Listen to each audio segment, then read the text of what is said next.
Hello, everybody, and welcome to this week's episode of the Ephemeral Orb.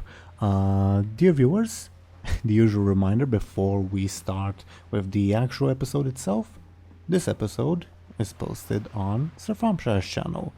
The next episode shall be posted on my channel, Teeironor, or our links are in the description below. And the episode after that shall be posted on Skoll Shorties' channel, again links in the description below. Then back to Sir Thompshire, and so on and so forth. Now, last time was fairly eventful, to say the least. Actually, I'm an idiot. I was supposed to ask you guys to introduce yourselves. Sorry. So, owner of the channel, Sir Thompshire, can you introduce yourself? Hello. I'm Sir Thompshire, and as always, I will play Benjamin Aaran, as I said last week, I'll just repeat the joke, the devout follower of Gonk, and a very nice person overall, of course. And yeah, that's it. Let's see what plan we all come up with to not have everyone die on us. Yeah. Next, according to the dice, would be Skoll. Could you please go ahead? Hello there. I am Skoll, playing as the lovely Buhd, the snake smasher, I guess. Blessed by Akunda, and occasionally going crazy because of his self being remembered. So, Well, Kunda's kind of helping you with that, to be fair. Like, managing it, I guess. True. Yeah. It's I'm not sure how that's going to go, but it'll be interesting. We shall see. I know you really want a second head, and Thompshire really doesn't want you to have a second head. We'll see. All right, I'm well, biased. all right. I think I know how to do it. We'll give him a third head. Sure. Next, according to the dice, would be DoomGoblin. Could you please go ahead? Yeah, I'm DoomGoblin, and Tis you. I'm gonna be playing Captain Bladebeard, the snake charmer. Yeah. You really did a number on Dumbala last week. You almost killed him with annoyance, pretty much. Yeah, I imagine that he still remembers that in Shadowlands. I mean, He's still angry. He doesn't have any dialogue in Shadowlands, unfortunately. I looked. Yeah, but deep inside. That's why he doesn't talk. He's so shocked and so, Yeah. It took a vow of silence for the shame he endured. Yeah, it's canon now. It's canon now. Thank you, DoomGoblin, and for your contribution to World of Warcraft lore as well. Next, according to the dice, would be Zelris. Could you please go ahead? Yeah, I'm Zelris, and I play Lyri, and it's pretty cool. I worship a thing, a little raptor, I guess. And I'm very, very upset, and have been upset by the last 5 episodes, and hopefully eventually I won't be upset anymore. I mean, worship is a strong word, but the raptor just wants to, take care of you at this point. So, as I was saying before I stumbled over my words, Sir Thompshire, Mr. Owner of this channel, could you please go ahead and remind us what happened last week? Not that we've already kind of discussed it. No. Okay. Having been blessed by Forloa, our heroes convened with their allies and discussed plans on dealing with their foe, Roseguard. Eventually, they were interrupted by the villain making an appearance herself in the midst, in the form of a pillar of smoke. After some banter, the renegade troll snubbed on our hero's plans by stating that she had other urgent business to attend to, but that she would come for them eventually. As she vanished, the pillar of smoke then slowly expanded to cover the island. Our party found itself under attack by a swarm of snakes, and by an ally of Zolgaga, Dambala, the Loa of Treachery. The deity sought to confuse our heroes by showing them images of their friends betraying them, while trying to overwhelm them with serpents. The party realized the trickery and managed to stop the outpouring of snakes, and eventually defeated and killed the Loa himself. Thank you, Thompshire. For our viewers, in this like little beginning section, I'll also have on screen a little map I made for our players, since the series has been getting a bit complicated, being frank, to like sort of remind everyone of the major parties going on and what they want, etc, etc. And it's also a fairly neat tool to see where you guys are geographically, since that might also infer your decisions. For the players who may have missed it, it's in our Discord chat. So, last time, as Sir Thompshire kindly reminded us, you faced and defeated the Loa Damballa. To sort of like set the scene of where we left off exactly, Melwyn, the Blood Oath Lady over here, shot it in the eye twice and like metaphorically spit on the corpse before walking away because they don't look at explosions and all that. You guys were like recovering from the combat. Hekala was reciting a funeral prayer in Zandali that Bladebeard decided to listen in on with his stunt, and because of that he will speak Zandali only for like the next hour or so. Yeah, I was about to ask if that's still going on. Oh, All yeah. right. Yeah, I remembered. I remembered. Also, Skoll and Zelris, Buhd and Lyri, you will see that I put a little aspect here, decaying wounds, to signify the wounds on Lyri's arm and on Buhd's back. Until you get that treated, that negative aspect will stay there, and enemies will be able to use it, although I will have to spend a fate point to invoke it. But the longer those wounds remain untreated, the worse it might get. Make sense? Awesome. At the moment, it's not something super bad because I do have to spend fate points on it. Wait, what? Is there gonna be a point where you can just spend it for free? Oh yeah, I mean, That's awesome. That's great. I mean, those wounds are going to get worse if they're not treated. There's literally patches of your skin. What if we refuse to treat dying. it? It will get worse and worse to the point where I'll probably be able to one-shot you at one point. That's fair. Yeah, and yeah. Mm-hmm. Okay. It is what it is. Just something to keep in mind. It's not like, again, super urgent at this point, but it will get worse as time goes on. Using the in-game time scale, not our episode count. So if like by episode 50 we're still in the same night, this thing will not get worse. But if by the next one will be 1 week from now, it will get worse. Make sense? Mm-hmm. Makes sense for you too, Skoll? Yep. Okay. So, yeah, I sort of set the scene for everyone. You guys just defeated this Loa. We're still on the like battle map just for simplicity's sake, and I think it's like good enough to show what everyone's doing. And reminder that you can move your tokens around if you want. Yeah, all the other NPCs are like getting their bearings, except Hekala, who's reciting a funeral prayer. What are you guys doing?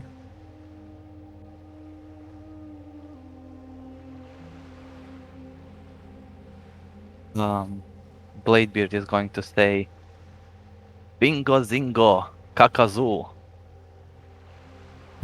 Not this again. Do you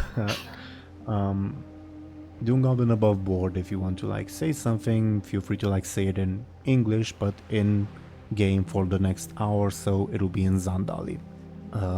What you just said is gibberish. You know. All right. He said something in Zandali. I don't know. He said, "Oh, did we just kill a god?" You see like Hekala flinch, but she continues reciting her prayer. She clearly did not expect you to speak Zandali, but is kind of focused at the moment. Derfar, the Knight of Brother, will come and clap you on the shoulder, Bladebeard, and say, no need to say that about my mother.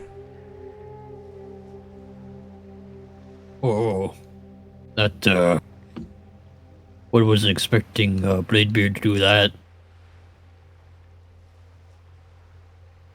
Derfar shrugs and says, she's dead anyway, so I don't really care, but kind of rude. Wait, what did I say about your mother? Derfar gives you a strange expression and says, why are you talking about my father now?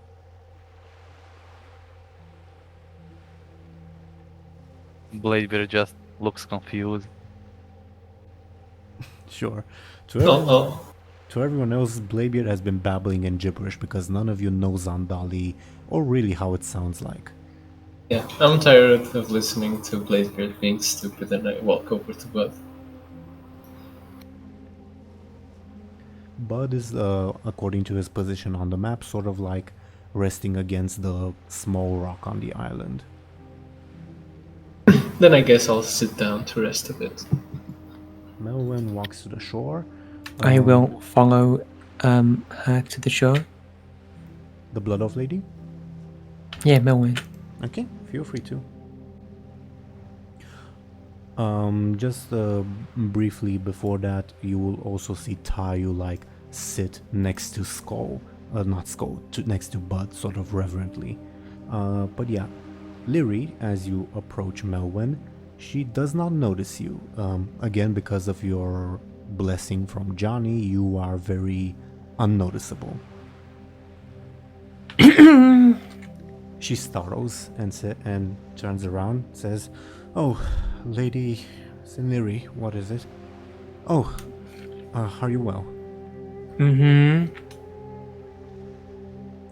I kind of give her a deadpan look.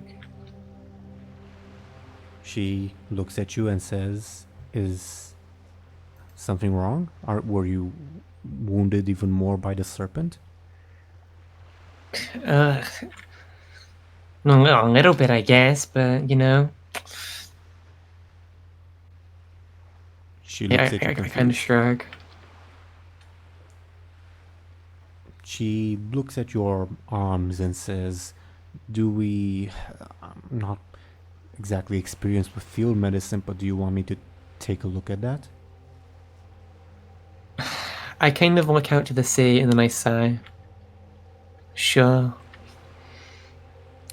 Above board, Melwyn can make a check to try to cure you, but number one, it will be incredibly painful, and number two, she might fail and make things worse, because she's not exactly a doctor. I'll have a look at it, but I don't think Lyri would let her, actually try and heal it. Because Lyri doesn't even think it's that big of a deal, so... She'll have it looked at, but she won't have it treated. Sure. So as you let Melwyn inspect the wound, she takes stock of it, and you see a very concerned expression on her face. She mutters under her breath, "I've only seen this in Northrend before. Lady Lyri," and she sighs and pulls out a small knife.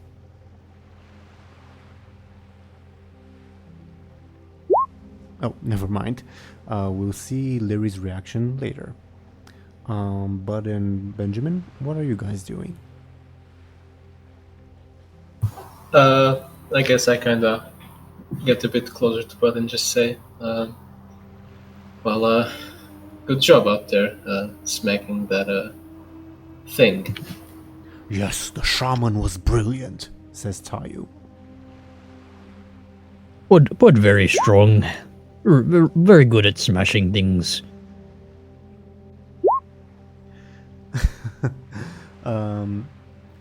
Okay, Zelris. Just to sort of get back at you. Melwyn took a look at your arm, had some very concerned expressions, said, I've muttered under her breath, I've only seen something like that in Northrend before. Then she pulled out a knife. Oh, geez, I immediately pull my arm back. She startles and says, I understand, but the flesh needs to be excised before the infection begins. So what? I'm lift a couple weights or something. Leave me alone. Please, I've seen countless people die from this sort of wound. It's fine. I look out to sea again. If only these sharks would have come faster, then maybe I could fix this. No one sighs and puts her knife back in her boot, pretty much, and says, if you ever need me to take care of that, I'll be here, but you really should visit a doctor, a medic. Yeah, I'll consider it. I kind of roll my eyes. She sighs and will move to give you some space. Meanwhile, Benjamin and Buhd. Sorry. Yeah, Buhd did good. That was the discussion you guys were having. Well, I guess you've got yourself a new fan. The shaman displayed brilliant powers. He's a warrior worth following. Yeah, sure. I guess he's reliable. I kind of just scratch my head. Bud's crew is growing. But Buhd will become Captain Shaman Buhd. Tayo gives you a confused expression,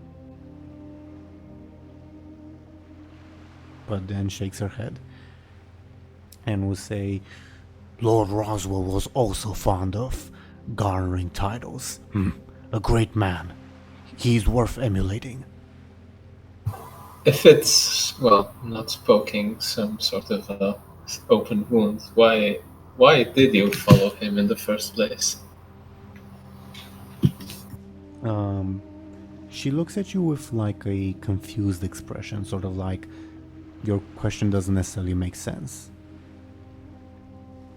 I followed him because I've always followed him. Always?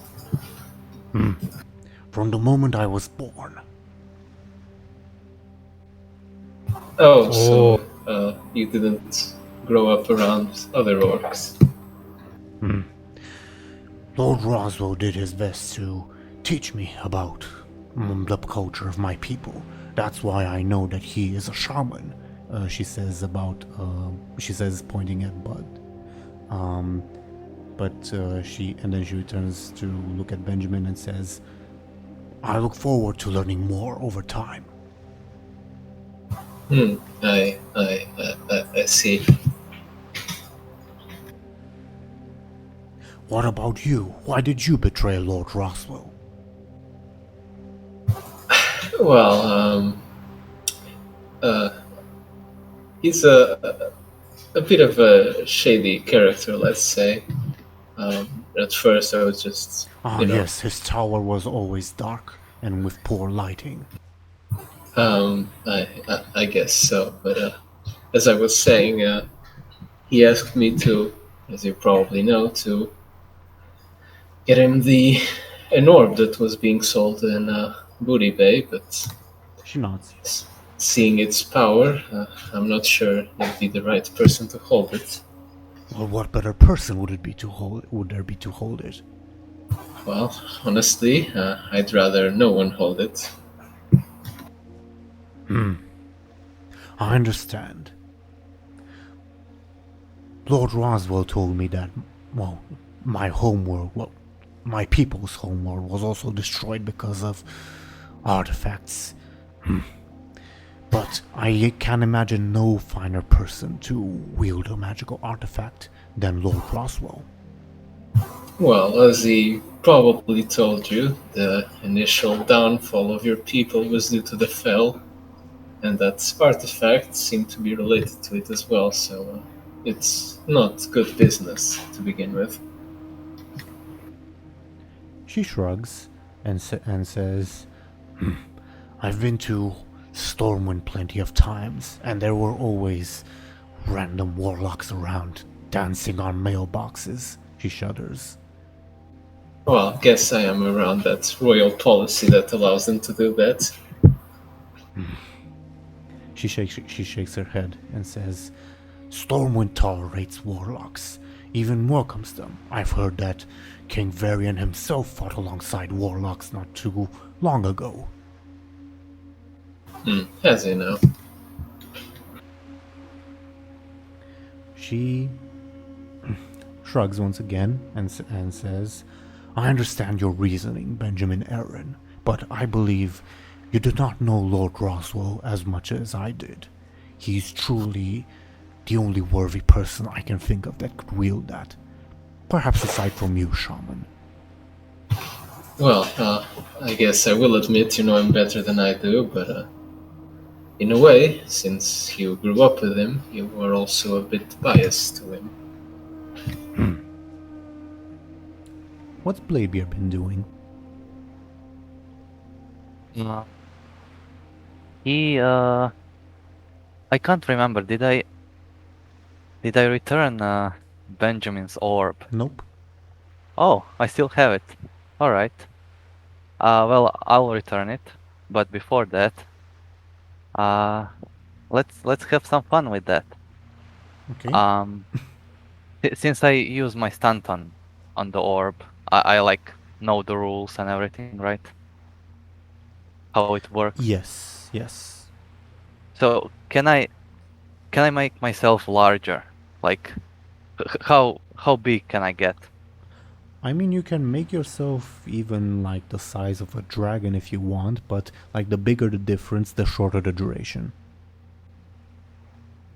Alright, can I like just keep getting bigger and bigger until the spell ends? Yes, but conditionally, in the sense that Thompshire has to agree because it's his stunt, and if you use it, it's used up for the episode. Wait. I believe in that episode that I used it, he also used it later on, right? Did I? I don't. Yeah. I don't think I did. You turned into a female troll. Was when that we the were same fighting. episode? Yeah, right? I was a paladin and he was I a remember troll. what you're talking about. Yeah, I think it was the same episode. Funnily enough. So Yeah. all right. Then I'll respect my previous ruling and say that the two are unrelated. As in, you can use it and then Benjamin can use it. Alright. Then I'll just randomly start getting bigger and bigger. Okay. As all of you are like discussing and idling, etc., etc. Yeah, Bladebeard starts slowly growing bigger and bigger. How big are you aiming to grow? I don't know, I don't know, 5 butts. Okay. Yeah, Bladebeard continues growing. Of the NPCs, since this transformation doesn't like make any sound, the NPCs who aren't looking at Bladebeard will not notice. Hekala is too busy with her prayer.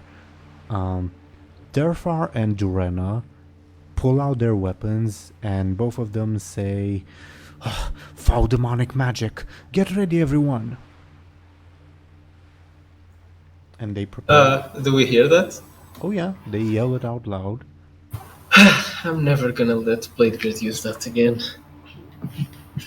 Yeah. And I'll just walk over to Bladebeard and try to stab the tip of his boot with my sword.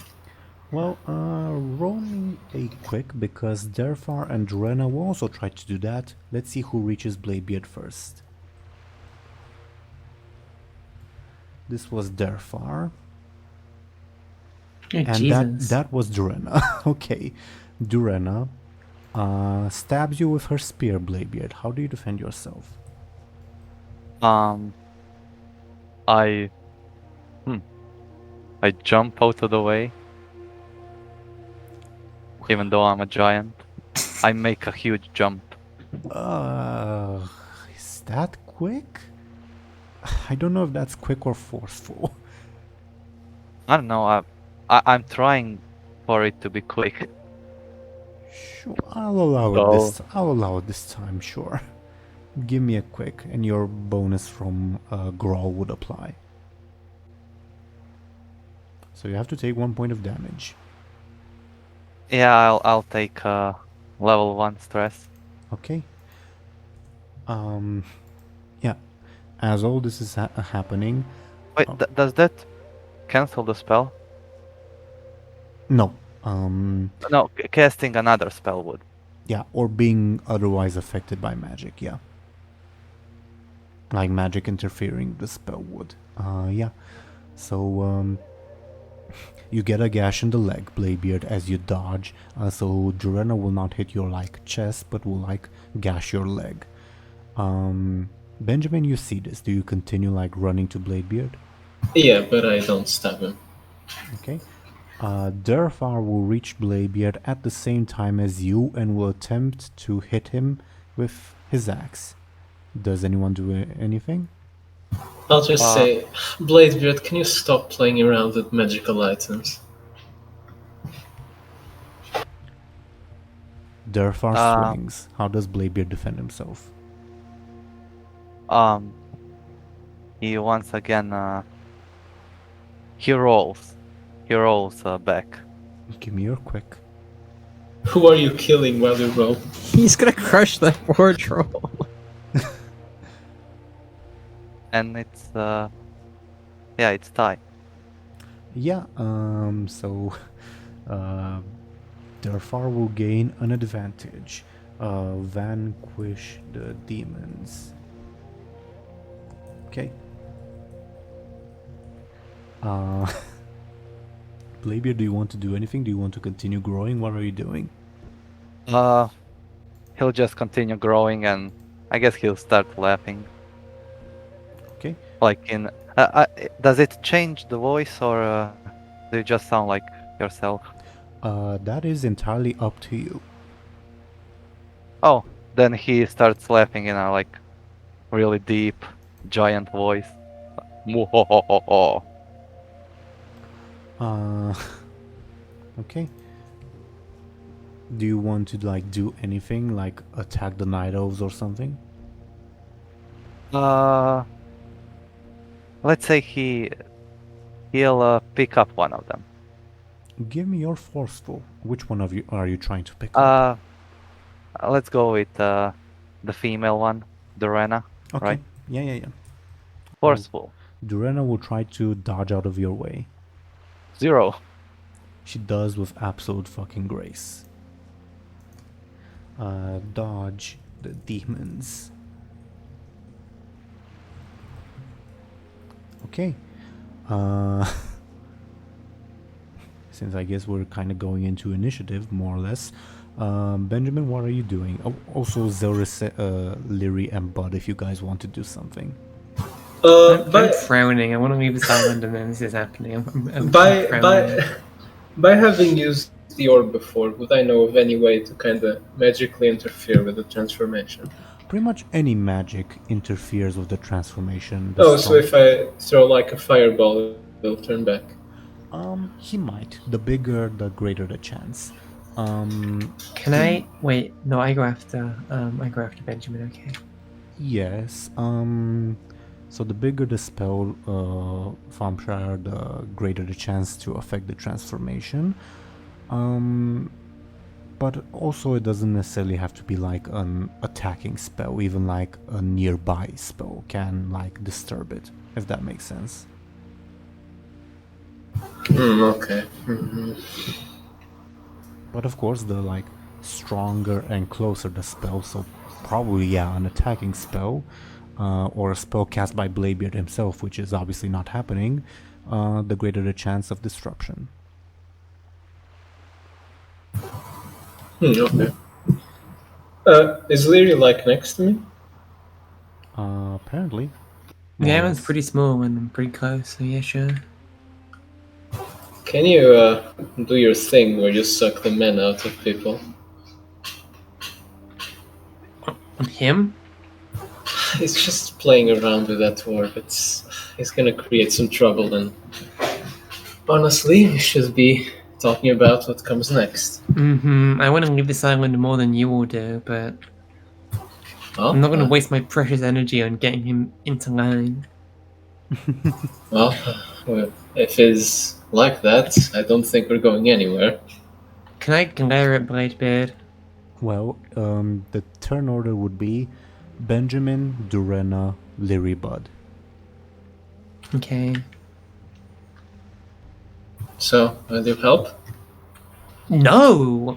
I'm not... Look, the quicker we take care of Bladebeard, the quicker we get out of this island. And you said that right before the snake appeared as well. Well, You haven't got anywhere. I also said we should get ready for something, and you said, "Oh no, it's nothing. I don't care." And then, oh, a Well, big I mean, snake. I mean, if we left the island, then the snake wouldn't have anybody to attack, It would have just been stuck on an island. Meanwhile, Durena leaps at you, Bladebeard, like fucking Gromash Hellscream does at Manoroth. How do you defend yourself? I'll defend by canceling the spell and becoming small again. Oh, okay, that's... So she just goes flying? What? she jumps That's up. evil. She jumps up and yeah, pretty much. Bladebeard, do me either quick or sneaky with that as a defense. I'll do quick. Okay. So you have to take 1 point of damage, but Durena will spend her advantage to make it 3 points of damage. I'll take level 3 stress. Okay. Oh my god. This was so random. Why is this Yeah. happening? Why did you do that? I feel like I'm kind of like having like a fever dream because it's just like Bladebeard gets big, and I'm just like, wait, did I miss something? Yeah, Durena jumps by you and lands on Rua the Zandalari, knocking him to the ground. Wait, but what? is- What? Hmm? Sorry. What deals the damage? She manages to graze you with her spear, pretty much, as you're shrinking. All right. Sorry, but yeah. Is the combat over? I mean, you don't know if the Night of Brothers will calm down, but sure. Yeah, that's why I'm asking. Durena looks around confused. Derfar will try to still looks very hell-bent on vanquishing Bladebeard. And he yells out, "Foul demon!" Didn't one of these guys like almost get killed last episode? Yeah, the guy who just yelled, yeah. Okay. Just something to, keep in mind, Bladebeard, It is Buhd and Lyri's turn before Derfar goes. I do not want to part in this. Can I glare at them using my flashy to maybe, Roll me make your them flash. reconsider this? Roll me your flashy. If you succeed, manage to get past the 4, you'll create an advantage that can be used to de-escalate the situation. So give me your flashy. No. Nobody notices you. Oh. Buhd? Buhd kind of just walks forward next to Benjamin. You can move your He's not token, by really- the way. He's not really fighting. He's just kind of confused and concerned. Understandable. Why Bladebeard? become giant and then small, and everyone trying to kill him again. He's treating my orb like a toy. Oh. Should've grew a tail. Way better. Yeah, and more subtle. Can we and- please leave this hellhole, please? I'm pulling my ears off. I'm really upset. Derfar will attack unless somebody stops him. AKA Buhd, because it's his turn. Okay, Buhd will approach Derthar and try to He would theoretically be here, yeah. like parry either his weapon away with his cannon or like just kind of like grab him to try and get him to stop. What are you doing, Buhd? We have to vanquish this demon. Bladebeard was secretly a demon in disguise. He not a demon. He just playing with magic artifact that belonged to Benjamin. He therefore sighs in frustration but lowers his weapon. Says, "Magic, of course it's magic." Oh, Yeah, but grew a tail with it once. Kind of fun. so you're infected too. Well, but not have tail now. Therefore, takes a few steps back. Are you still holding him actually? He would let him go after he stops. Okay, then he takes a few steps back from you, and he rejoins his sister. I'll, Bladebeard. Look at these clowns, huh? Look at them. Kind of I'll, point my finger at them and laugh. I'll walk over to Bladebeard and just extend my hand. I'll give him the orb. I'm never lending this to you again. Come on, I was just having fun. This I is say not the in best Zandalari. moment. Oh, right. Zandalari. I'll just say, haha, very funny, Bladebeard, and I'll just turn away. It was funny. At least to me. Why is the demon talking about our mother again? Says Durena. Oh yeah, he's been speaking in Zandali this whole time. Yep. I'm not talking about your mother. What's wrong with ya? What did my uncle ever do to you? Have I met your uncle? Derfar gives you a weirded out look. I shake my head. Maybe we not insult each other's parents after becoming very big. Maybe we should, leave the island that we're stuck on, Oh, we're I mean, gonna do that. I don't know, Are- maybe with the sharks we were planning to use last time, No, I believe somebody is coming to pick us up, right? Hey, God. I dwarf. can't believe you. Saltbeard. Yeah, Bladebeard, by the way, has been talking in Zandali, so nobody understands that, oh yeah, somebody's picking us up, that he said. Go ahead, DoomGoblin, sorry. Yeah, I know. What were you going to say, DoomGoblin? You were saying something. I was calling for Saltbeard. He is busy patching his wounds. When you yell at him, he looks up and waves at you. Is someone coming, right? To pick us up? Sorry, lad, I don't know what you're saying. I mean, you mentioned it a few minutes ago, right? Someone is coming for us. He continues giving you this confused expression. Bladebeard, Why- you suddenly smell the most foul stench right behind you. Oh, hi, Ruva. He will say in Zandali, "Hello. Why you be speaking me people's tongue?"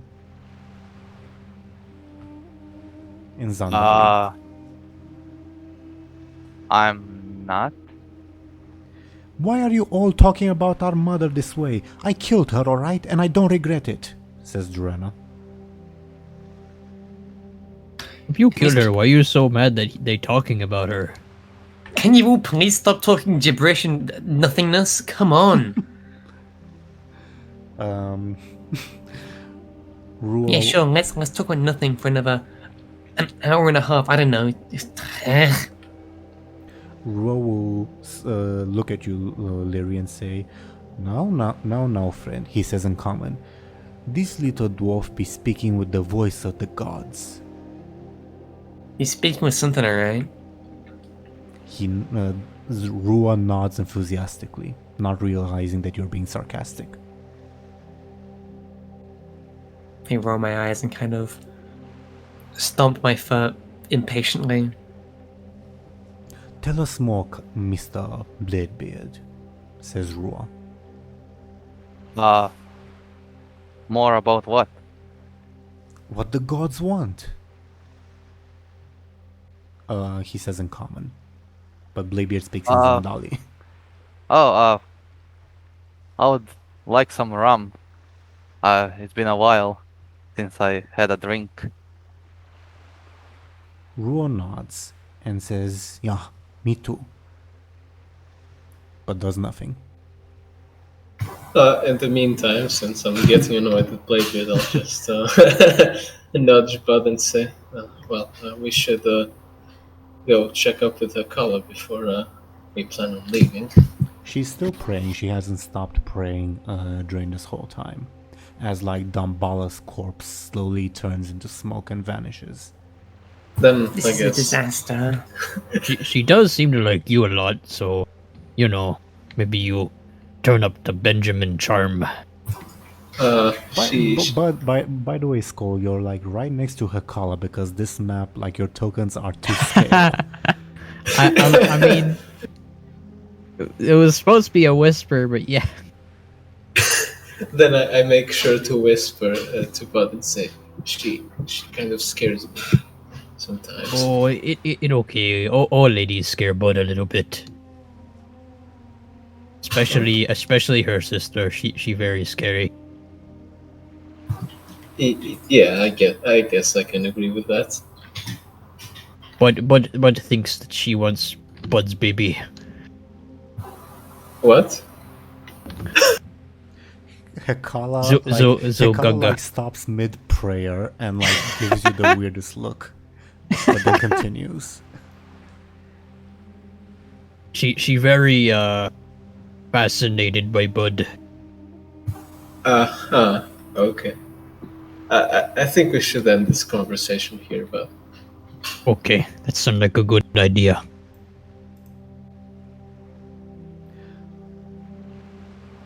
Yeah, Hekala will continue praying. Of the NPCs, the Night Elf siblings will start arguing. Melwen will like be her lonely self. Ty will follow Buhd around like an obedient puppy. And the old dwarf is like checking the supply caches because Dambala was right above it. So he's checking to see if the supplies are fine. I look at Benjamin and kind of sigh. Yeah, I'm gonna go to the group as well. Or I guess I'm already there. Yeah, it's to scale, yeah. Yeah. well, since I mean, I Sorry, ignore you continue, since you're continue. talking Zendali. Sorry. Well, No. so since we want to be ready for a bit, we'll leave on the sharks, and then what? I mean, I was still hoping to get on Zolgar's ship. That's all I need. Honestly, I'm not sure we'll catch up with her, but that might be to our advantage. Because if she reaches wherever she's going, I would assume she would leave without her prisoners, so it would be easier to free them and then follow her wherever she's going and stop her from getting the Stone of the Tides, or whatever it was called. Above board, in the previous episode, Captain Bladebeard speculated that Zolgaga is heading to Buhd Bay because that's where the Stone of the Tides is. Yeah, we know that she's going to Buhd Bay. Mhm, I and we know believe that she's the going stone says is in that Zandal. He says in Zandal. Yeah, I know. No, I'm I- reminding everyone else, not necessarily Yeah. you. So- I believe she is going to trade the body of the orc for the stone, right? So, how does that sound to you? I mean, it's not ideal. I would have preferred my other plan, but I mean, it's fine, I guess. Only issue is, with her making landfall, it might be a bit hard to know where she is exactly. Mm-hmm. It's gonna be a lot harder to get the artifacts and destroy them as well. The speaker of Graal just said that she be heading to Booty Bay, says Rua. Well, to the town No, itself? I mean- said that she's going to Booty Bay. I mean, it's expected. Wasn't that where the stone that she needed was? Booty Bay sure has a lot of artifacts, it seems. Mm-hmm. Well, then, I guess it does sound like a plan. But It's not ideal, but you know. I think it's the best you can manage at the moment. Mm-hmm. Maybe the Not to sharks finally arrive. We could, you know, do something. Well, Bladebeard should be gathering them after he's done playing with his gibberish. How is he meant to gather them? Well, Sharks are already here. What? Wait. What is he saying? I didn't even notice. What? Is he even speaking gibberish the whole time?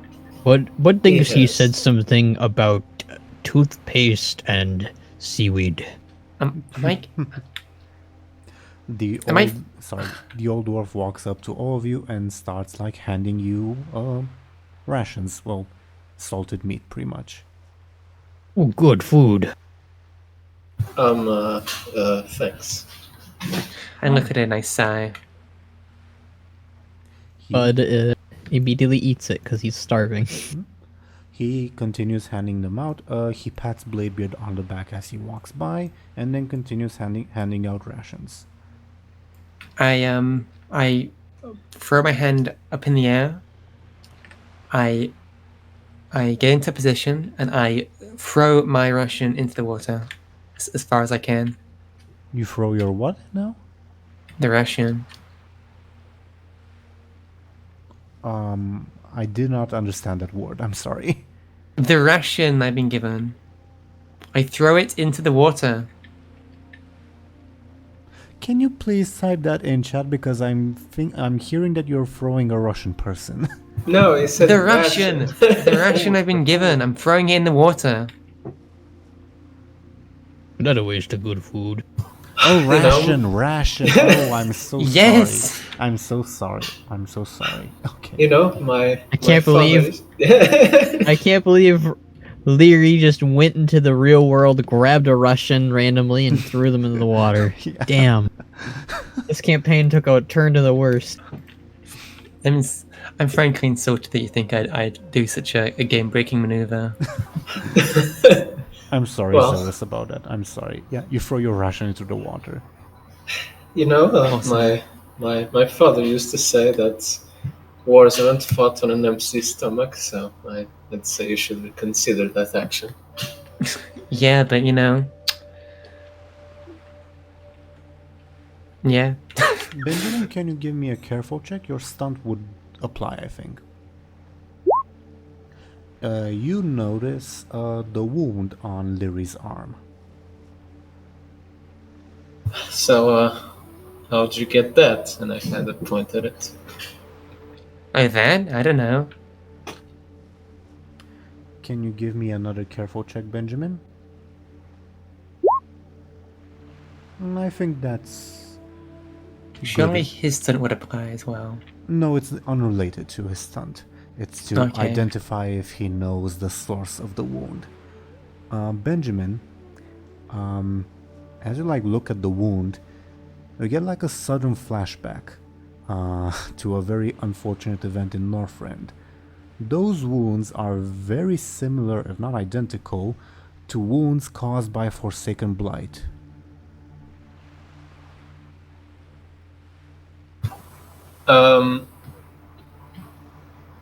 Above board, what does that mean in specific? Again, there are patches on her arm that look like the flesh is dying or dead. Is it like? Would you say that it like spreads much faster than a normal wound? It looks. It pretty much looks like. Blight, There's, No, I mean again, from what I know from Forsaken Blight, I guess. well, you would know that Lyri is fortunate to have only suffered like what's called collateral damage, in the sense that the wound doesn't look like she was hit dead on, but rather that she was hit by a splash of Forsaken Blight that also rained upon her a little bit. And since she was covering herself with her arms, like the equivalent of droplets of Forsaken Blight hit her arms and caused various patches of skin to die off. And you know from such wounds that the wound can very easily become infected, or the dying flesh can spread, etc., etc. I kind of stare at it for like a moment. Can I see that?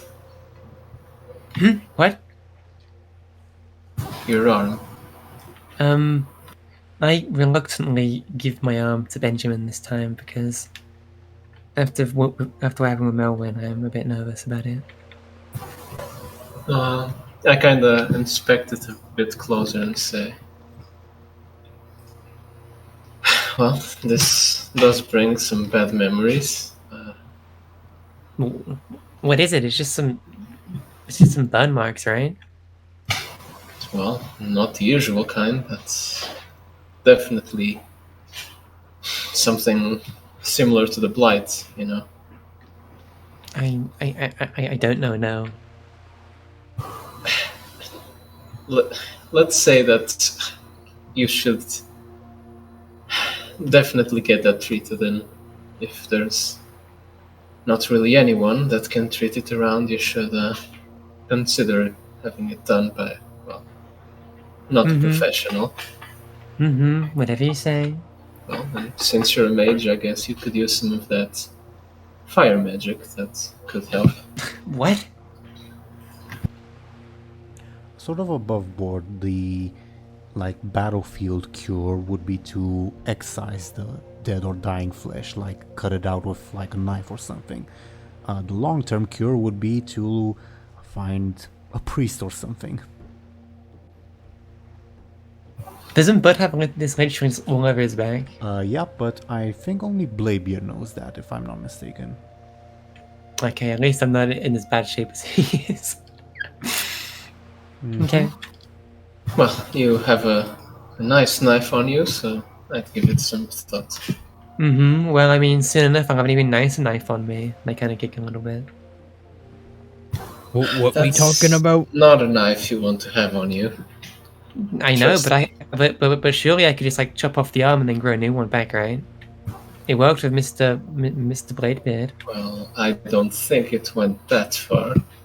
I think probably a tentacle would grow out of it or something. I mean, I died, and then I. What's up with him? Why is he? What? He was like this earlier. I honestly have no idea what's wrong with him. I mean, it's Bladebeard. He doesn't need an explanation. What's wrong with me? Nothing wrong with me. I frown at Bladebeard. And I just think he says something about seals with hats that time. I continue to tap my foot impatiently. Well, so great, we're stuck on an island. Nobody's willing to actually get this rescue effort on with, and I'm dying of a wound. This is great. Well, if you are actually listening, Bladebeard, you should ask your shark god if we can take your dwarf friend with us. Any help is good help at this point. Well, except those stranger gods, I think.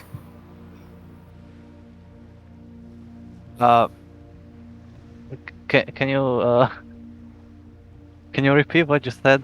Oh, I was just saying that if Bladebeard was actually paying attention and listening, that I wanted him to ask Growl if Mr. Dwarf man and named could come with us. Oh, I already did, Oh, did he? and they said no, right? You didn't ask Grawl, I think. I think you asked the dwarf only. Oh. Oh yeah. Growl. Can the old dwarf come with us As you try to away like, from this island?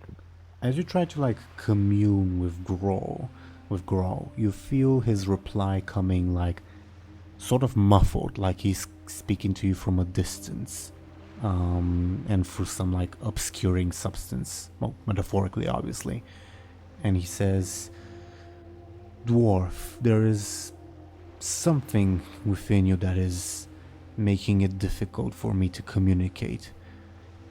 In reply to your question, I still have use for the old dwarf." If we leave the island and Zugalga comes here, he's gonna be alone. He's gonna die. If that is to be his fate, that is to be his fate. I turn to Benjamin. We should kill Zugalga before she comes to this island, and old dwarf must stay. Sadly. There he goes again. Bladebeard says in Zandali. The old dwarf, speaking of which, will come up and say, "Alright, everyone enjoy your rations?" Yeah, I enjoy it alright. Oh, I'm glad to hear it.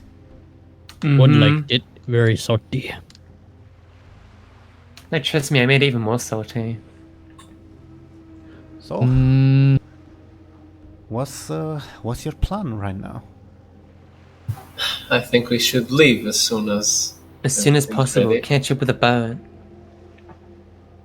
Well, the big shark Loa did mention that there's the ship of reinforcements approaching, but I'm sure he could make you leave right now. Time might be of the essence, so it might be a good idea to hurry up, but it's up to all of you. You should come with us. We certainly need some help to get this dealt with.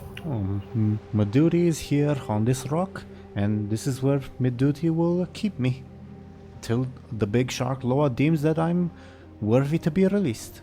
Well, if Zulkalka succeeds, I don't think there's any island to protect or god to serve. He shrugs and says, "I listen to my God's will. He saved me, and, well, I owe it to him." Well, that's fair. Let's go. I kind of gesture to Benjamin to go to the shoreline. Well, without Bladebeard, we can't really go anywhere. Nah, he can't say no, and he can't say no right now. Just drag him. I'm coming too. He says, I'm going with Zandali. you. But can you make sure he follows us? You want me to pick him up? Yeah, sure. He can't scream no. So What about those twins? and just feed into the sharks. No, they can come with. That would be slightly funny, I'm not gonna lie. "Are you We- heading we off to should- battle?" says Tayu, asking, "Are you heading off to battle?" Oh, but think so. "Then I shall accompany you, shaman." That sound good to Buhd. Rua backs off. He's clearly not a fighter. But gonna go ask Night Elves to join since we could probably use help. Good luck, but Ben- are you really sure they're worth it? Benjamin, can you give me Honest. a careful check, please? Your stunt would apply. Oh, me? Sorry, okay. Yeah. You. Your stunt would apply. Okay. You notice, the wounds on Lyri's arm all over Bud's back, like a big splash. As he turns around to talk to the Night Elves. I kinda stare at it for a bit and just wait for him to come back. But as you approach And in the meantime, I guess, after Buhd is done, I guess I'll walk up to Hekal. which one would you guys like to have happen first, the Night Elves or Hekala? Buhd can go first since he went first, I guess. Okay. But as you approach, the Night Elves are once again arguing in their native tongue. Hello. They both turn at you at the same time and say, "What?" We gonna be going soon to probably fight in Booty Bay, and but think it's smart to bring you two to help fight. "Of course," says Derfar. Duerna says, "When are we leaving?" But not really sure. Sharks are gonna come and get us there, Bud thinks. So it's whatever they show up.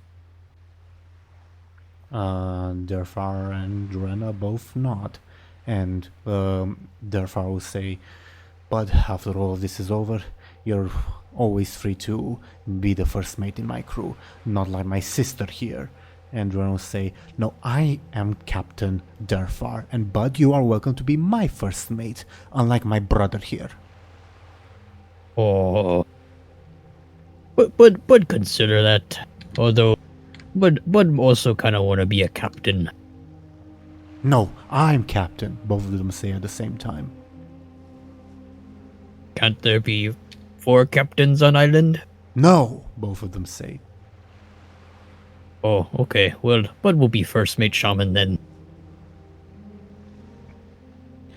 They start arguing with each other again over who is captain. Okay, but see you guys in a bit. They ignore you. Tayu says, like, as you're like walking away, "What strange warrior shaman? Are you sure they're worthy in a fight?" They were pretty good when Bud was fighting army of undead earlier, so they get away, and but think they'd be pretty handy in fight against lots of demons and whatever Zogaga has up her sleeve. "I shall trust your judgment, shaman." Meanwhile, Benjamin, as you approach Hekala, she's like finishing up her prayer and like starts standing up, leaning on her staff.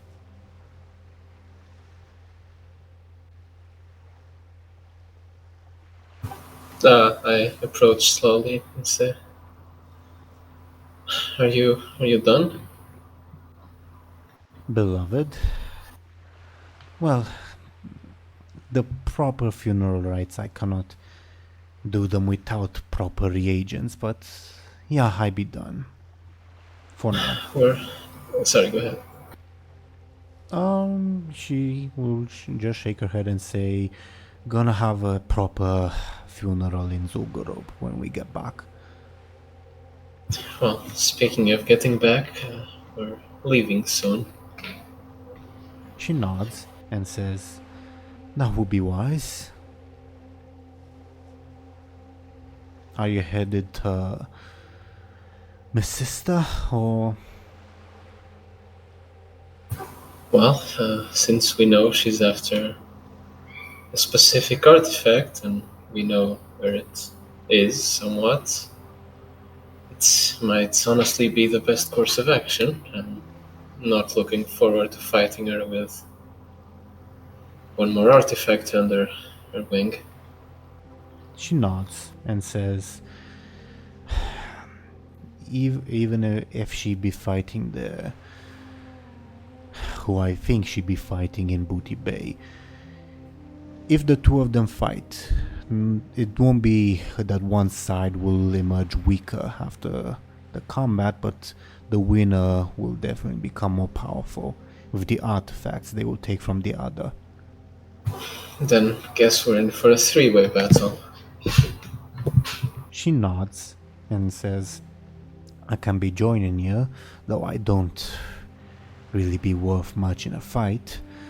Or I can try to rally me tribe and gather support, but with this hurricane, The hurricane forced the demons back to Buhd Bay. It will make things difficult for us to advance too. Well, and there's also the issue of time. She nods. I think honestly, this ragtag band of people is honestly the best we've got, and if we can somehow free the hostages on the ship, I guess we'll have 2 more people to help us, which would always be welcome. She sighs and says, "Beloved, I know, my sister. You best be served by thinking that those people are dead already." Well, with what we've seen on the ship, that's honestly a scary thought. Lyri and Bladebeard would also hear this from Hekala if they're interested. I know. I'm still going psycho about it. Hekala, I react visibly, but don't say anything. Hekala will say, "There is, well, I'm not so sure it would work, but I have." She touches like a pouch she has on her hip. Says, "I have ingredients for a small spell that should still work. Shango was a student of Akunda, a law associated with memory. Since the magic of Shango be all around us, this should provide insight, if I do it correctly." Insights on what exactly? She sighs and says, "I'm not certain. But it should... I would not be proposing this if I did not think it could help. At the very least, it would not do harm." Can I hear? Yeah. How long would it take? I just gonna be dabbing some ingredients on your forehead, and when you go to sleep, you should hopefully have a vision or two. Oh, another dream. That's fun. I'll take it. No more dire horns this time. Well, probably, she says with a slight smile. The sharks will take a while to come anyway. Don't do it. Kinda nervously chuckle. Buhd, would you be rejoining the group at this point? Yeah. Okay. Buhd rejoins you guys, and Bladebeard walks up as well, apparently. Hekala says, again, repeating the idea, tapping her like pouch of reagents. So, I'm gonna be putting some of this on your foreheads, and when you go to sleep, you should be having a vision. This should work even if the sleep be happening while you be being carried by sharks. But if you would rather wait for the boat to arrive, it can work then as well. I'm fine doing it on the shark. Yeah, it might help save some time. Or You say in Zandali, Hekala gives you a weird look. She then looks at Buhd to see what he thinks. But wait then with friends then. That sound good. She nods, and opens her pouch, and messes around with it a little more, and she withdraws her finger, and you see a white powder on one of her fingers, and she moves to put it on your forehead, Benjamin. Are we not going to wait for the sharks to arrive first? This will only take effect when you go to sleep. It can't take effect an hour from now. Okay. Benjamin, do you allow her to dab your forehead with this?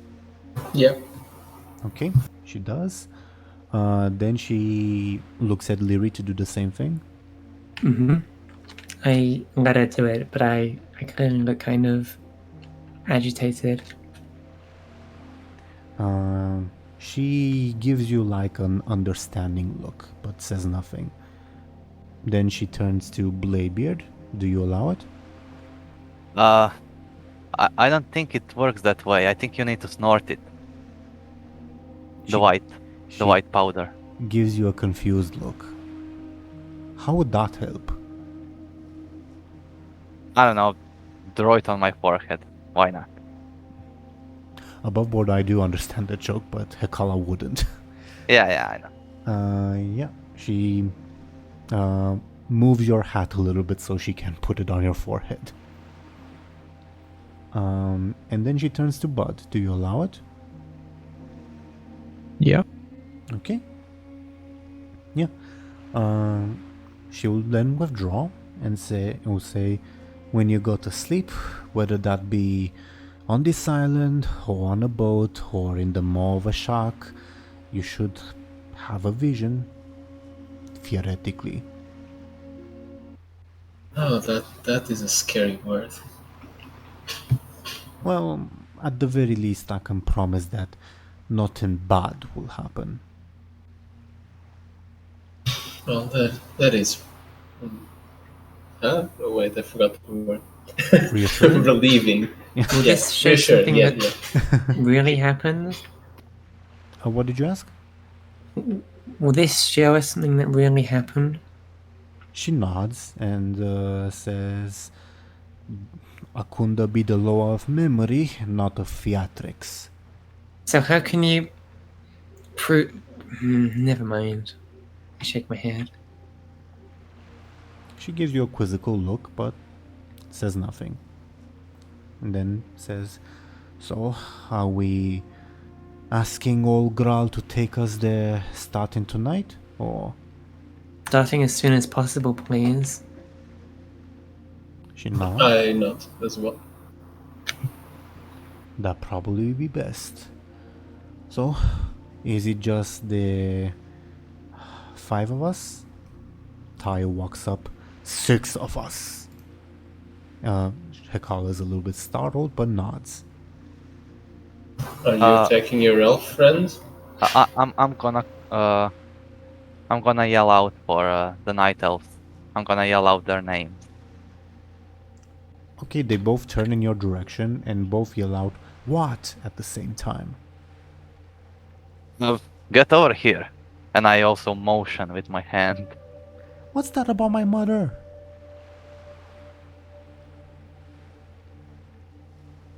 Can you please just come over here? They grumble, but do so. Yeah, they would go over here. Fine.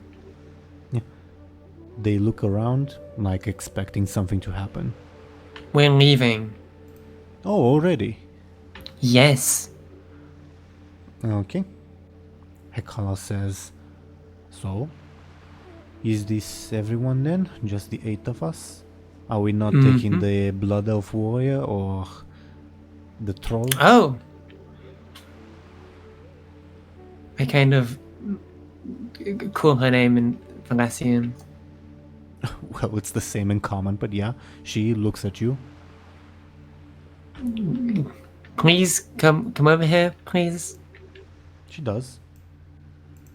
Yes, Lady Lyri? We're leaving. Oh, I'm guessing by the same method we came here?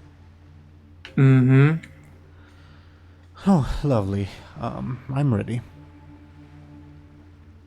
Great. I'm guessing that just leaves the old dwarf and this guy, and I kind of point at the Zandalari troll I do not know the name of yet. He smiles and gives you a thumbs up. He definitely gives you the impression that he's not a combatant. They can look after the sand or something. The old dwarf will say, oh, the big shark law will take this fellow home, I'm sure. As for me, I'll go when my duty's done. Mm-hmm. The old dwarf will say, if you're leaving, are any of you from Stormwind? I know you are, lad, he says to the dwarf. Is anyone else here from Stormwind? Well, I guess I've lived nearby. Oh, that's good enough. He walks up to both of you, to Bladebeard and Benjamin, and says, if you ever get to Stormwind, this is a bit embarrassing to ask, but if you ever get back there for all this business is done, if I have a son and a wife, I hope they're doing well. The son's name is Moby and the wife's name is Marfa. They used to live in the Dwarven district, and I imagine they still do. Could you tell them that Papa loves them and that he'll come back as soon as he can? I kind of nod with a bit of a sad look.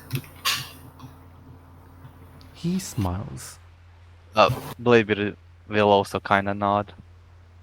He smiles at you as well. And then he extends a hand first towards Bladebeard to shake his. Yeah, I shake his hand. He... Don't worry. We'll come back for you. You can tell them yourself. I don't know what you're saying, lad, but I'm sure it's inspiring. Yeah, he withdraws his arm and goes to and extends it to shake Benjamin's as well. I'll take it and say, are you really sure you can come with us?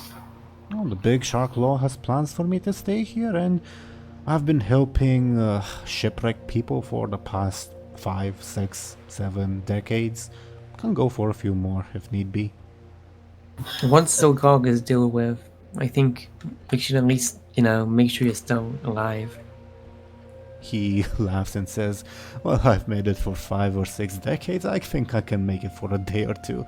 But I'd appreciate that. Well, after all these years and all this business, you at least do deserve a holiday. Oh, on the contrary, I think I've been on a holiday for far too long, but it is what it is. Well, for what it's worth, I wish you the best of luck. He nods, and then he continues to, he extends a hand towards Lyri to shake her hand. I shake his hand and try my best to give him a smile. He smiles back, and then he will shake Melwyn's hand, who nods at him appreciatively, and then he will walk in this direction. He sees that the Night Elf siblings are arguing, so he will walk to Buhd to shake Buhd's hand. Buhd gives him a light high five.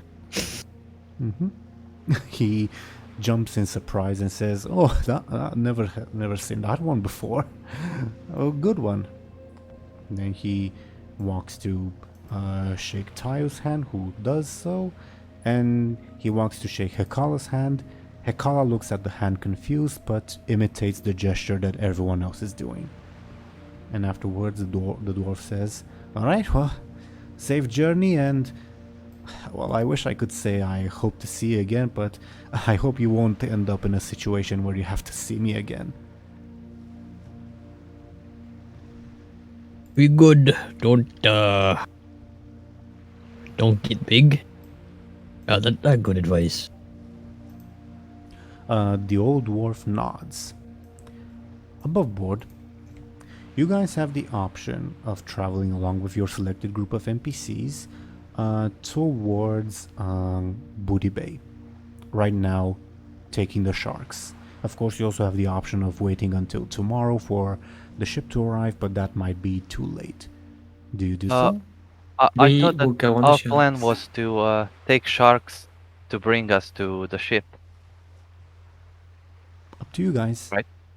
Yeah, I think that's a good idea, right? Sharks will bring us to the ship. I don't think you guys have discussed that in character, but feel free to discuss it above board as well. But obviously, Yeah. Well, If only Bladebeard could communicate. yeah, if only that's a shame. Bladebeard could communicate Mhm. that. I Yeah. mean, that's the idea he got from hearing what everyone is saying. I will say Bladebeard. Like even if you, thing is, even if you like reach the ship, also if you like look at the map that I posted earlier, the ship will be coming from the west.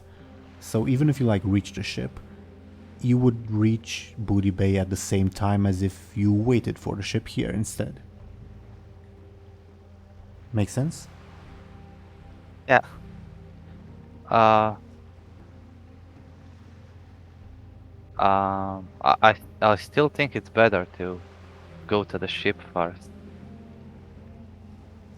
Well, what I'm saying is, like imagine you're at like a bus station, let's say, and you want to go in one direction, but the bus is not coming. So you take the bus in the opposite direction to take the same bus one station earlier. You'll arrive at your destination at the same time. Yeah, but we'll have more allies. But if we'll we go be a to the day ship behind. Well, what I'm saying isn't necessarily that you shouldn't take the ship. Yeah, I that's understand. That's yeah. up to you guys. I still think that going to the ship first is a good idea. Well, what I'm saying is that going to the ship wouldn't necessarily do anything, and it might be better to wait for the ship to arrive here, if that's what you guys decide to do. Because the ship will arrive... Lyri wants to go immediately to Buhd Bay, so she's not gonna agree with this. Yeah, I think I agree as well. So we are going directly to Buhd Bay. Mm-hmm. Alright, sure. Above board, DoomGoblin, and like the others have mentioned, and some of the NPCs too, if you go right now, you'll arrive at Buhd Bay sort of at the beginning or the middle of the fight between Zul'Gurgha and the demons there. If you wait, you will arrive after whoever won already won. Alright. We'll go and join the fight. Okay. Again, Join the chaos. I don't want to like pressure you into a decision. I just want to like ensure you guys have all the information, okay? Mm-hmm. So, last call. Are you going right now or waiting? Up to you guys. Going right now. I'm putting in my vote. Yep. Right now. Right now sounds good. Okay. Then you will go right now.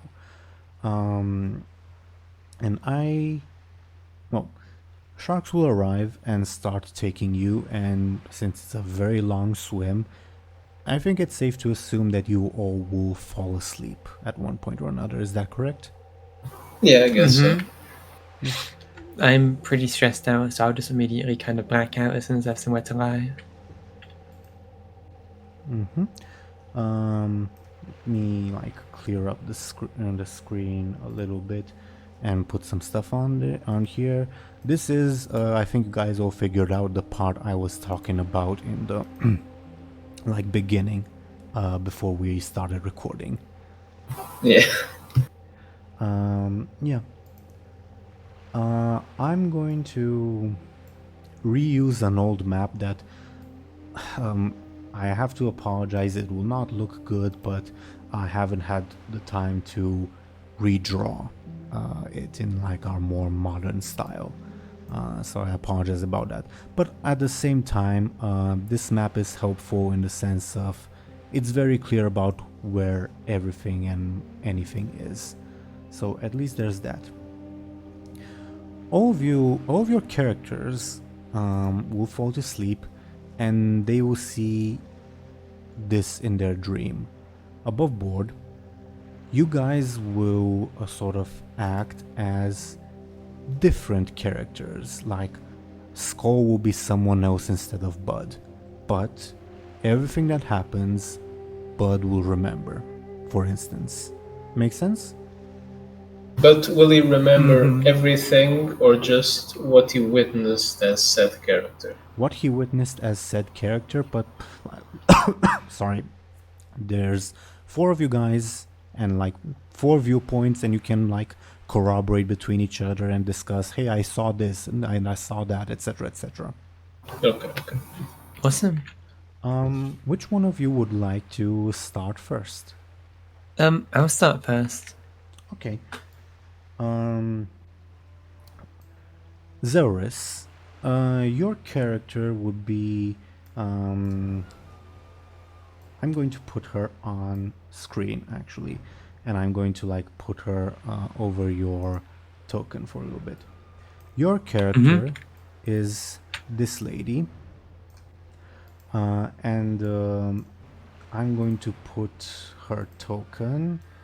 I think she would be sort of in this place at the docks. Awesome. I'm going to temporarily move your token aside and like put this character in the place of yourself. Lyri, well, not Lyri, Zelris, sorry. Your name is Aranessa Flamefan. I'll type that in chat, don't worry. Awesome. You, as you can tell by like your tabard, you used to be one of Prince Keophas's loyalists, but after like everything happened at the Sunwell, you felt that you could not return to Silvermoon, not after what happened.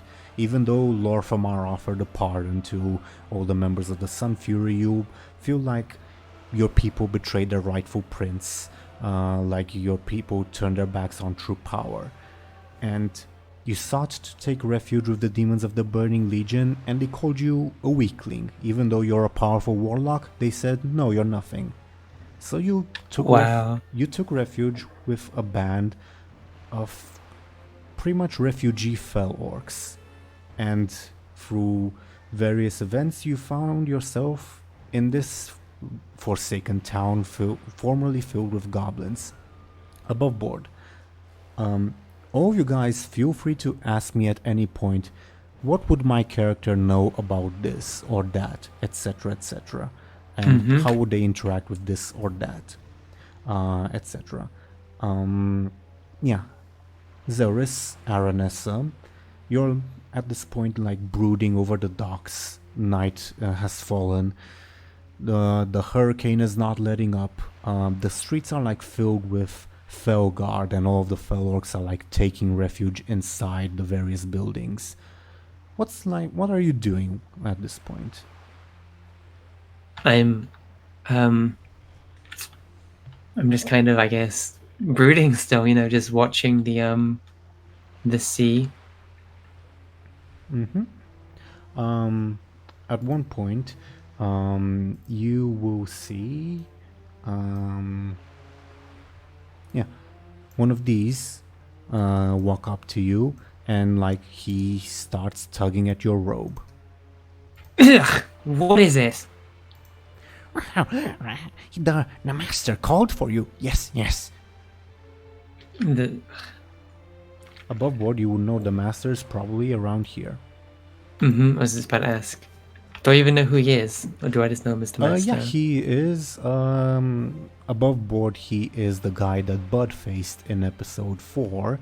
The guy Bladebeard thinks is a Death Knight, an old Death Knight. You would know that he is the leader of this ragtag bunch of Fel Orcs and demons. He's a very ambitious guy, but you think he's really stupid because he has big ambitions but is only leading like a group of 100 people or so. Fine. I'll go see this master. Mustn't keep him waiting. Mustn't keep the master waiting, or I won't. Happen. You've been beaten all the way since the past few years. Yes, Daglop knows. Daglop knows. I kind of snarl under my breath and turn to start going the direction towards him, I guess. Which one of Skoll, DoomGoblin, or Thompshire would you like to go next? Would like to go next, rather.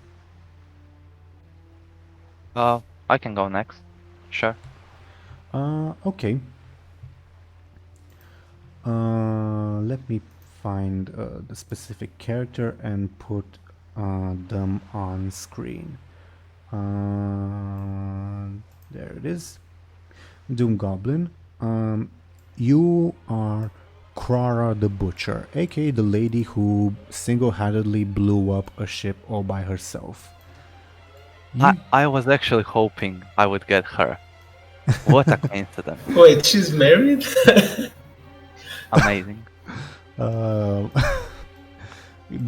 viewers will understand what Thompshire meant by married. Oh, spoiler, sorry. Yeah, and you are, I think, after I find your, yeah, I found your token. I think you would be sort of like on the main walkway over here. Krara, you were ruthlessly waging your campaign in Stranglethorn against the local trolls, the enemies of your patron, and it was a lot of fun until this hurricane showed up, and even though you felt like you could continue killing without any issues, the boss said, "Oh, we have to go back, we can't continue," and it's making you feel very angry. Right? Yeah. What's like I mentioned, you're feeling frustrated that you cannot continue the campaign, even though it's just a little hurricane. Who cares at this point? But yeah. What would you be doing? What do you think you would be doing? Maybe, I don't know, beating up some corpse that she found. Sure. I think that. Yeah, I know. She's beating up Heckle. She found Heckle's body and is like chopping him up. Yeah. That makes sense. You have made a very dark artistic thing in Meko's corpse, I guess, if Krara knew what art was. Yeah. You are feeling obviously very frustrated at this point. And as like what happened with Aranessa, a little imp walks up to you, though unlike with Aranessa, he hesitates before approaching you. And you spot him. I just growl at him. Master asked for you, mistress. What do you want? The master asked for you. Master asked to get you. Yes, yes. Huh. And she'll start walking towards the master. Okay. Skoll and Thompshire, which one of you would like to go next? I guess I can go. Okay. Thompshire, you are, once I find him, you are everyone's favorite Arakoa. Oh wow. I will not make bird noises, just gonna make that clear. Sure. And I'm not asking you to. Let me find your token. You have had a very rough life. You've been enslaved to this orc warlock for like the better part of 4 decades after he and his clan ravaged through the spires of Iraq. You are very powerful and you are a very manipulative person, but he's just the one person that you cannot manage to stand against for the most part. I'm still looking for the token. What do you think you would be doing at this point? You would be, I think, around here in the back streets.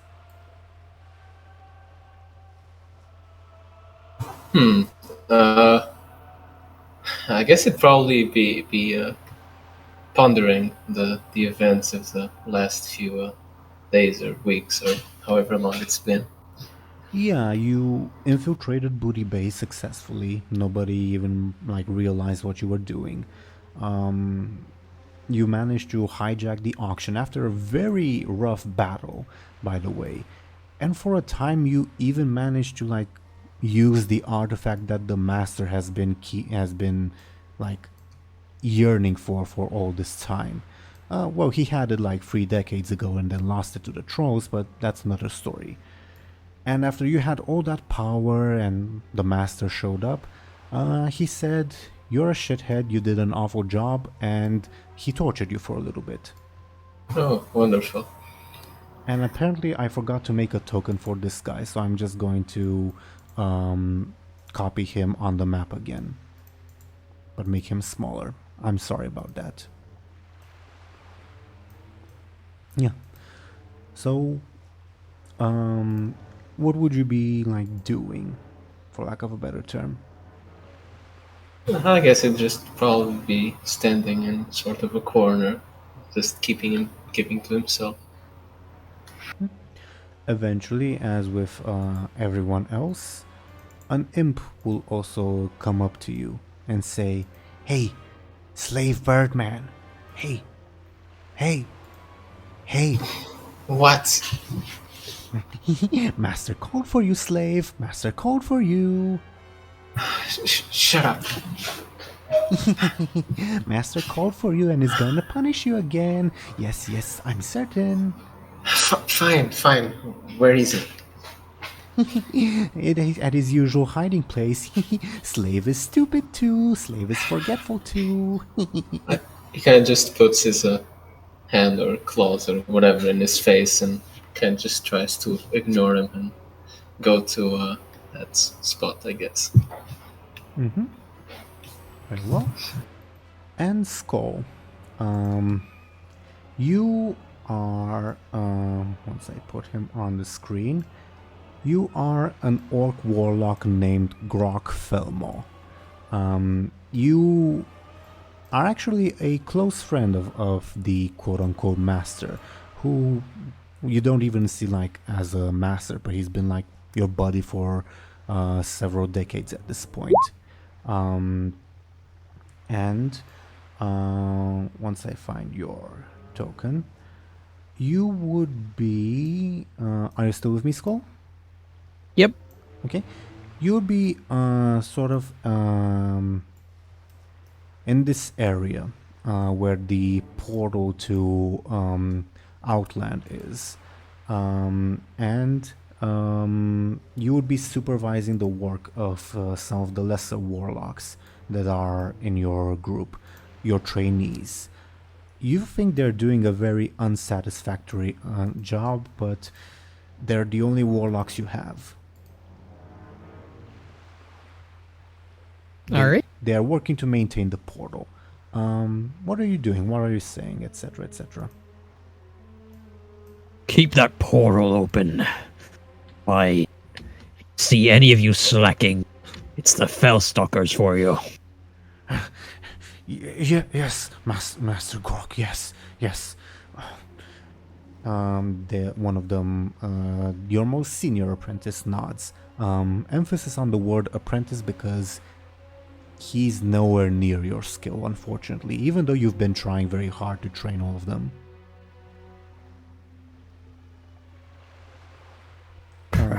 Pathetic. And eventually, as what happened with everyone else, an imp will show up to you. Say, Master Grok?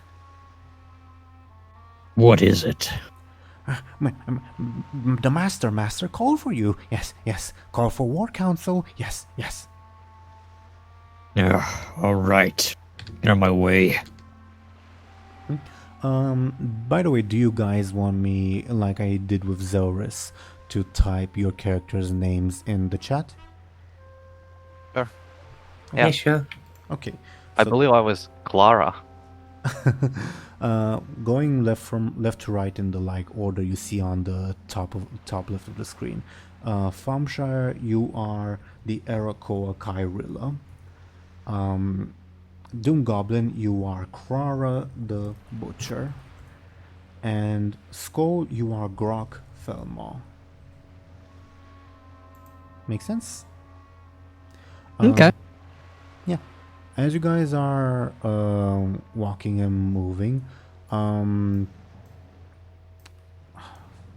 Grok, you will see coming from like the other side, the one person that can soften your fell heart, Krara the Butcher. Krara, you see the only person who is not annoying and is in fact calming to you. Ah, it's good to see you again. Yeah.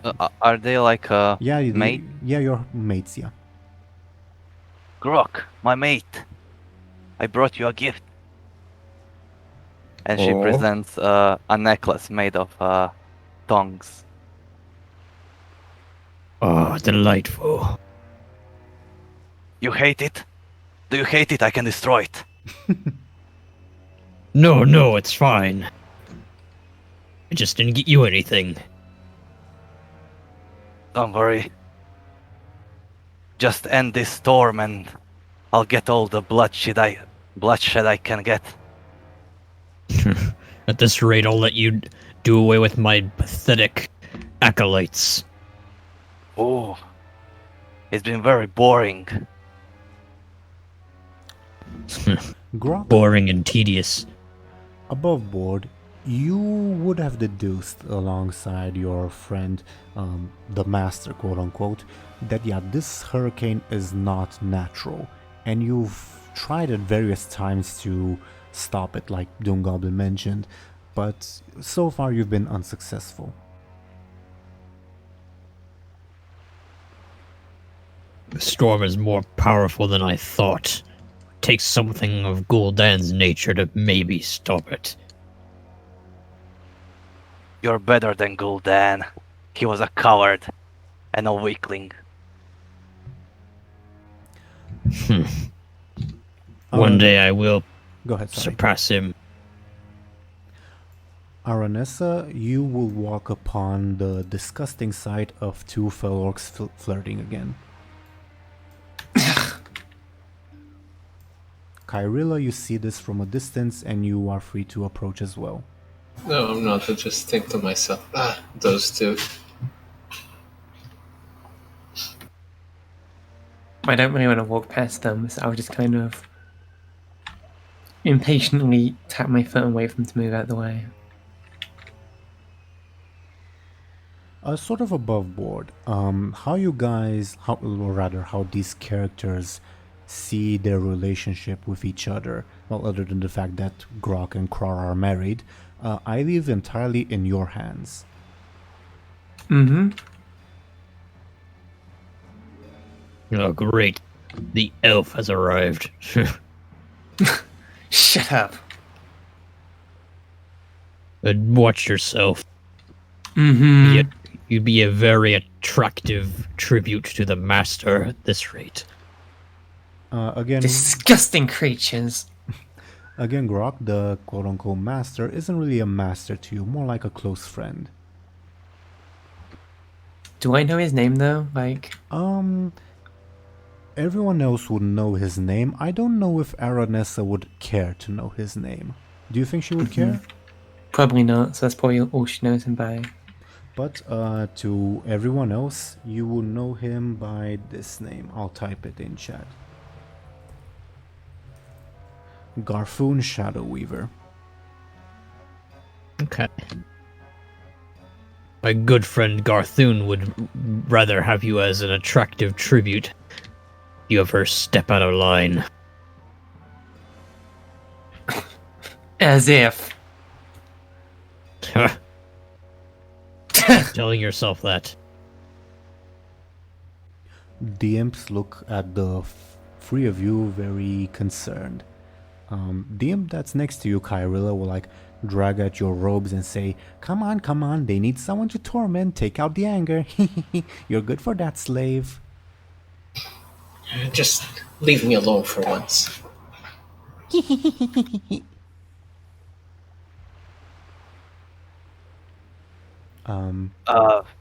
Gartoon has called us.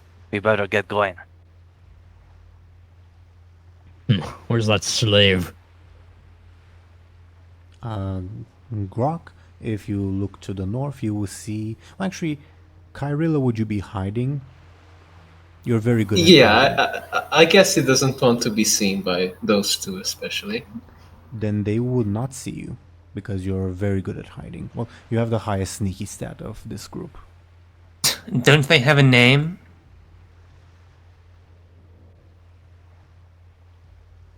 I kind of grimace at Mr.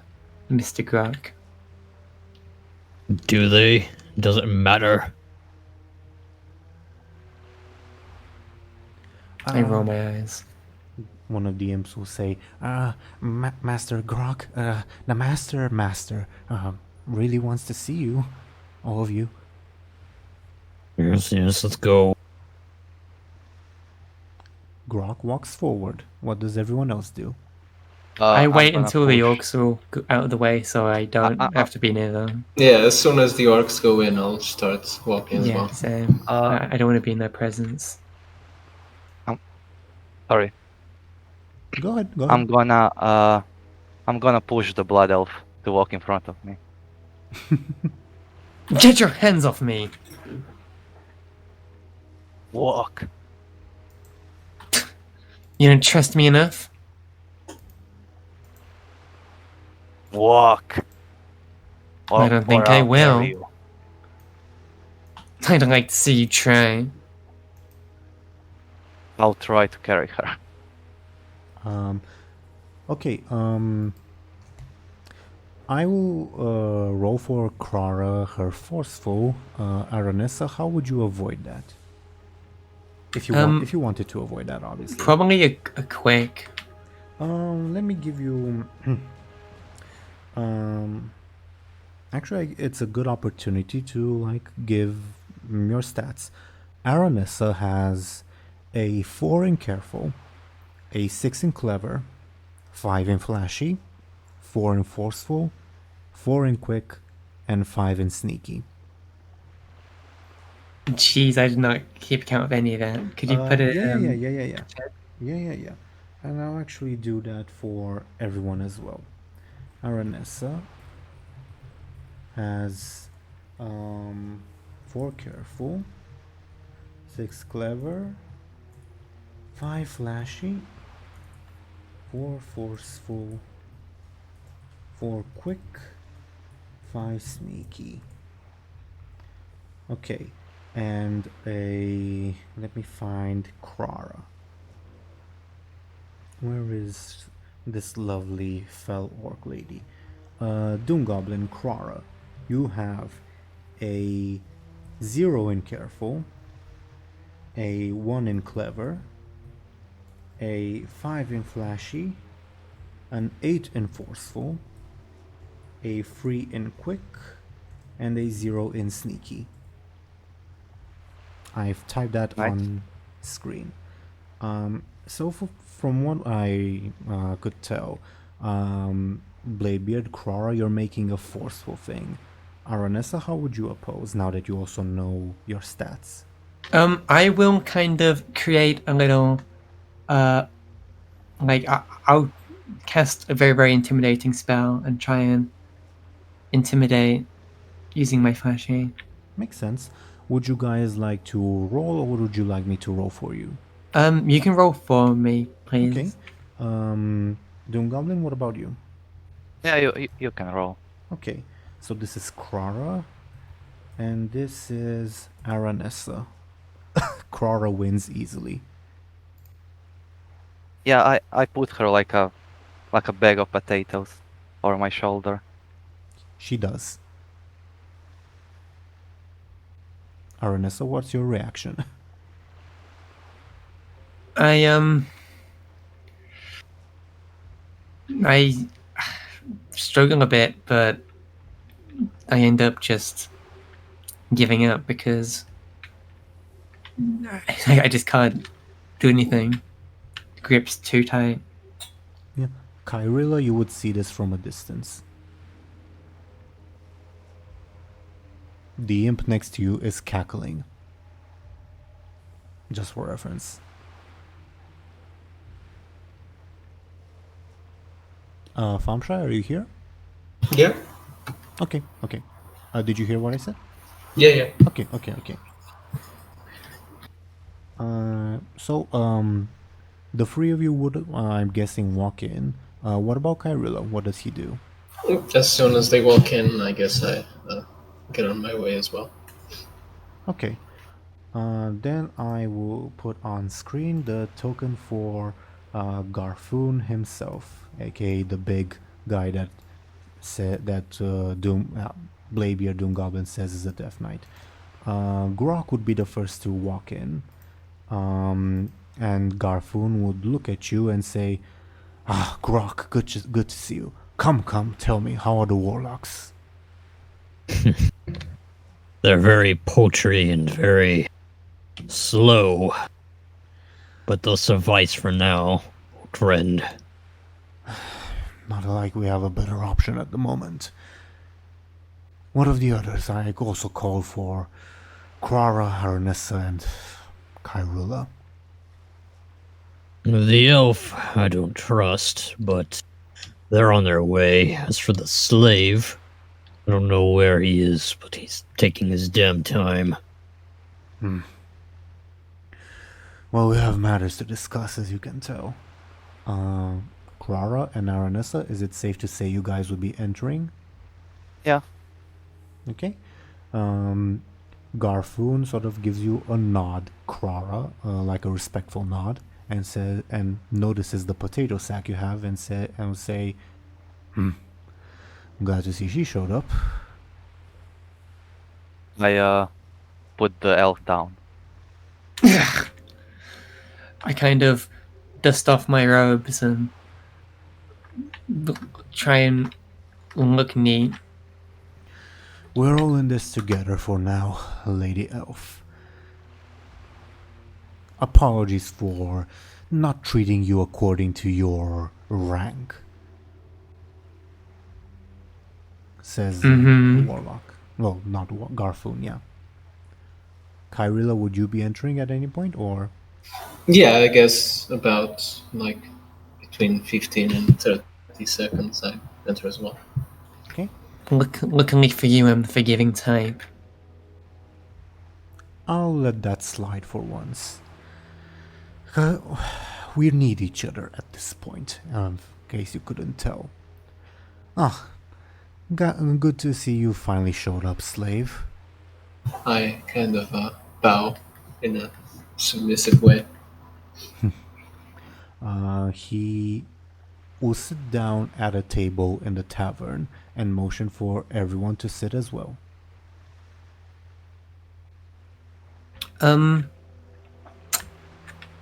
I will stand by the table.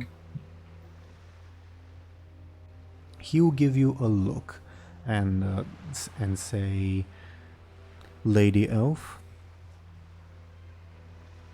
I'm right here.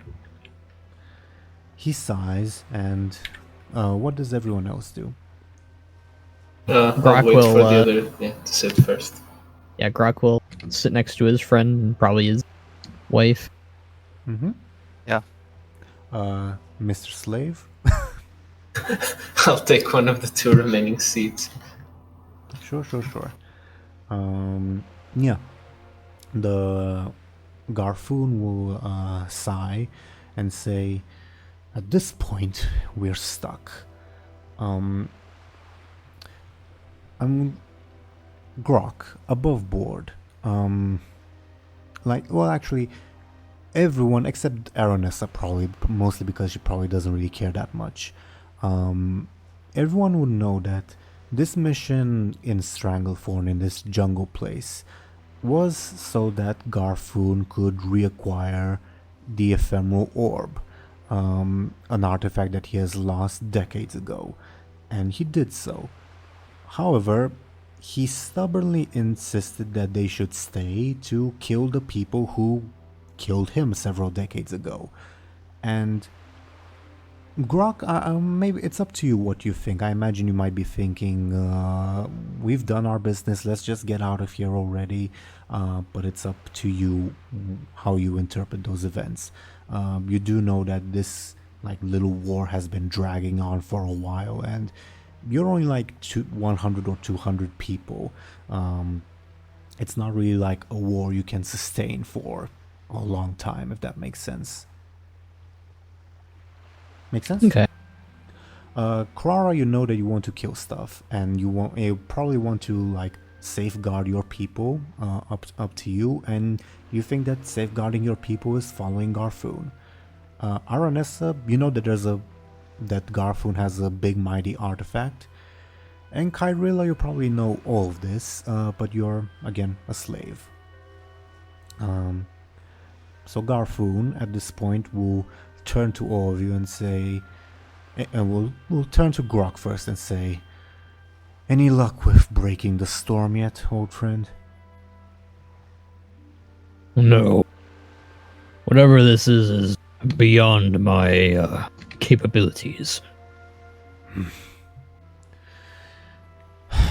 Storms in this part of Azeroth can last for days, weeks, months, depending on the season. I'd rather not be here, but I have to kill those 2 trolls. They shouldn't be that difficult. Their mother and their grandmother was the bigger challenge, but this storm is so... Where did it come from? It's not natural. That's all I could think of. Do you have any thoughts, Elf? I shake my head. Slave, have you seen any of this in the lore of your people? No, this magic is beyond anything I've seen.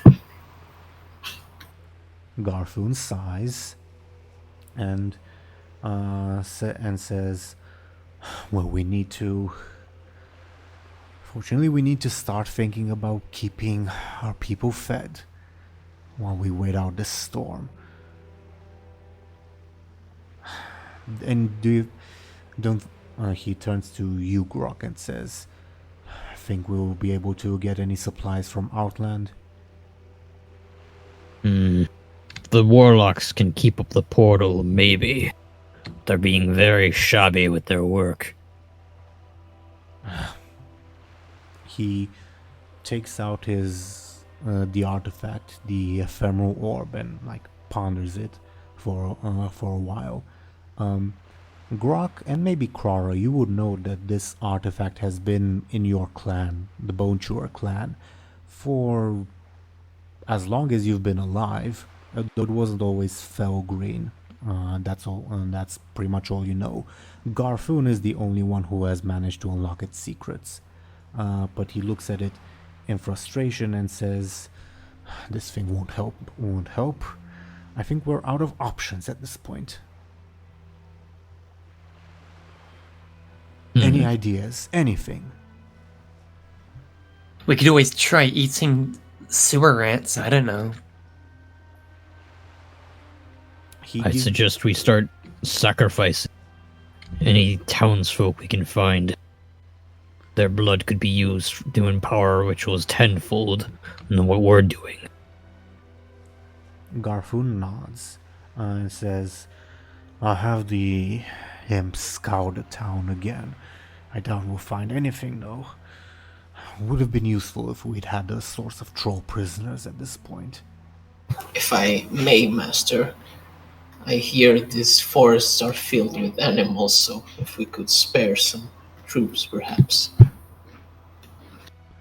Garfoon nods slowly and says, "You do have your uses sometimes, slave. Fine. Care to lead this effort?" Anything you wish for, Master? He nods. All of you at this point, except Krara, would sense that there is a buildup of magic in the room.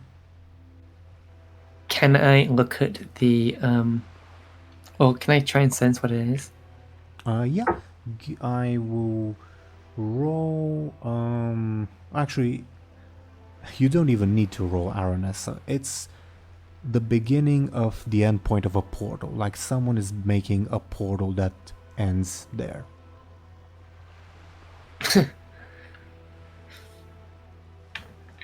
I kind of I kind of snort and applaud myself for knowing what it is. Garfoon looks at you and says, "Do you know what this is, Elf? I think all of us can sense the energies." Looks like somebody's trying to portal in. Garfoon pockets the ephemeral orb. What do the rest of you do?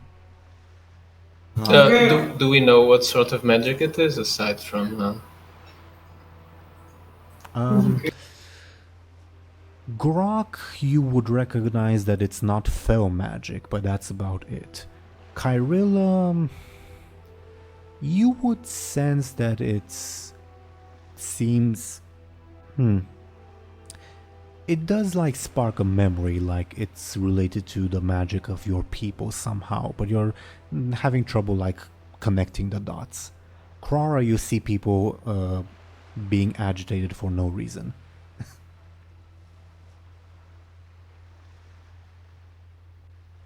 Well, should we let whoever this is come through or not?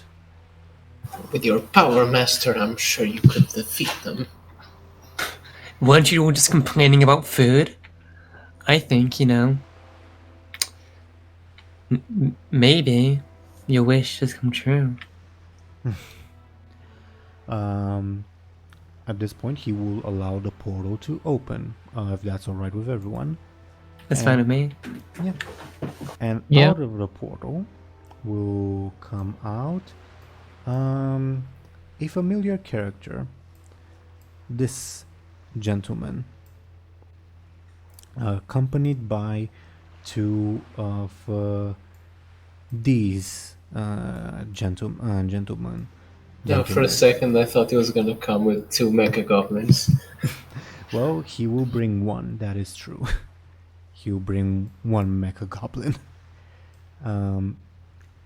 How do all of you react? Garfoon will like stand his ground, so to say.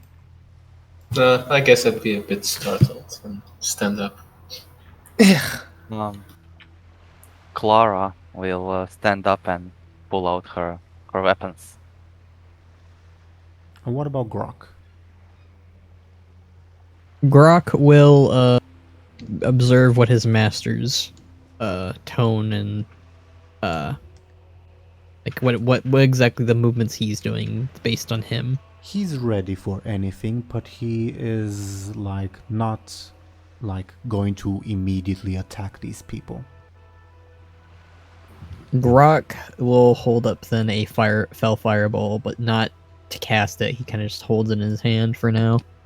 The Ethereals, all of you would recognize that these are Ethereals and a weird goblin coming out of the portal. The one that seems to be like the main guy, like looks around the chamber and says, "Oh, hello. I apologize, oh great and mighty warlocks of Burning Legion. Well, I do apologize for the intrusion. I just thought that it might be a good opportunity to make a deal." Sort of above board, you all wouldn't be aware of the Ethereal's reputation as merchants. Aranessa, you probably had dealings with Ethereals when you were a part of Prince Kael'thas's forces. Everyone else probably not so much, but you are aware of their reputation as merchants. What's everyone's reaction? What are you after? Well, straight to the point then. I offer information and assistance in exchange for a look at the treasure that is in this town you've conquered. Above board, I don't want to like put words in these characters' mouths, but you probably didn't really care much about the treasures the goblins have accumulated. I don't see anything because it's not my place. Garthun, my friend, what do you think? Should we let these merchants have these relics? They're of no use to me, he says sort of dismissively. I've come what I'm after in terms of relics. Fine, they can take them then. Well, hold on. What information do you provide, Ephemeral? The Ephemeral like gives a nod and says, I'm glad you can be so agreeable. Well, to be frank, this place is about to come under attack by, the one wielding this hurricane. How does everyone react? I knew it was unnatural. So who is causing this hurricane? A troll priestess, says the Ephemeral. I frown. Garfun notices that Aranessa and says, "Are you familiar with these kinds of magics?" No, I just hate trolls. Garfun nods and says, "And about this assistance?" And the Ephemeral says, "We are prepared to offer you armed assistance, as you can see. We have quite a few interesting techniques," he motions to the goblin that's next to him, "to better prepare this location for assault." Garfun looks at the goblin in curiosity, but says nothing.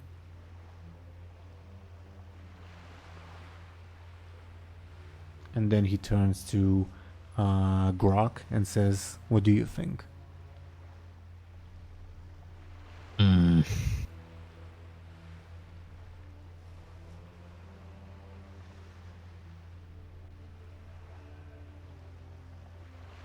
Then he turns to Aranessa. I mean, I'm not too worried about such primitive magic, but I don't care for these relics, so we might as well. Slave, do you have any thoughts? The treasures of these goblins have no meaning to us, and some extra forces would always help our cause. Lady Krara?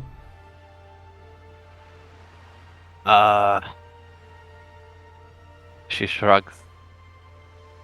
Okay, then he will also shrug and say, "Very well, we accept your offer." Above board, at this point, all of you will get sort of a cheat sheet, let's say, because all of you will organize booty-based defenses, and so your characters, Benjamin, Bladebeard, etc., will be aware of these defenses. Okay? Oh, awesome. That's great. Nice. Yeah, so let me clear up some space. Actually, I'm going to remove the tokens for now. So, above board, the sea is to the south of the map, but there's also the land entrance to Buhd Bay. You're not sure where the attackers will come from. You are probably interested in defending the portal. That's probably an important point to defend, but otherwise don't necessarily care much about the layout of Buhd Bay other than its strategic value. So I'm going to give you details about what forces the Fell Orcs have at their disposal, and allow you to place them in whichever way you guys deem fit. What do you say? Awesome. Okay. So, let's take this in order. They have 1, 2, 3, 4, 5, 7 categories of quote-unquote troops, and we'll take it one step at a time. No need to like feel overwhelmed. Okay.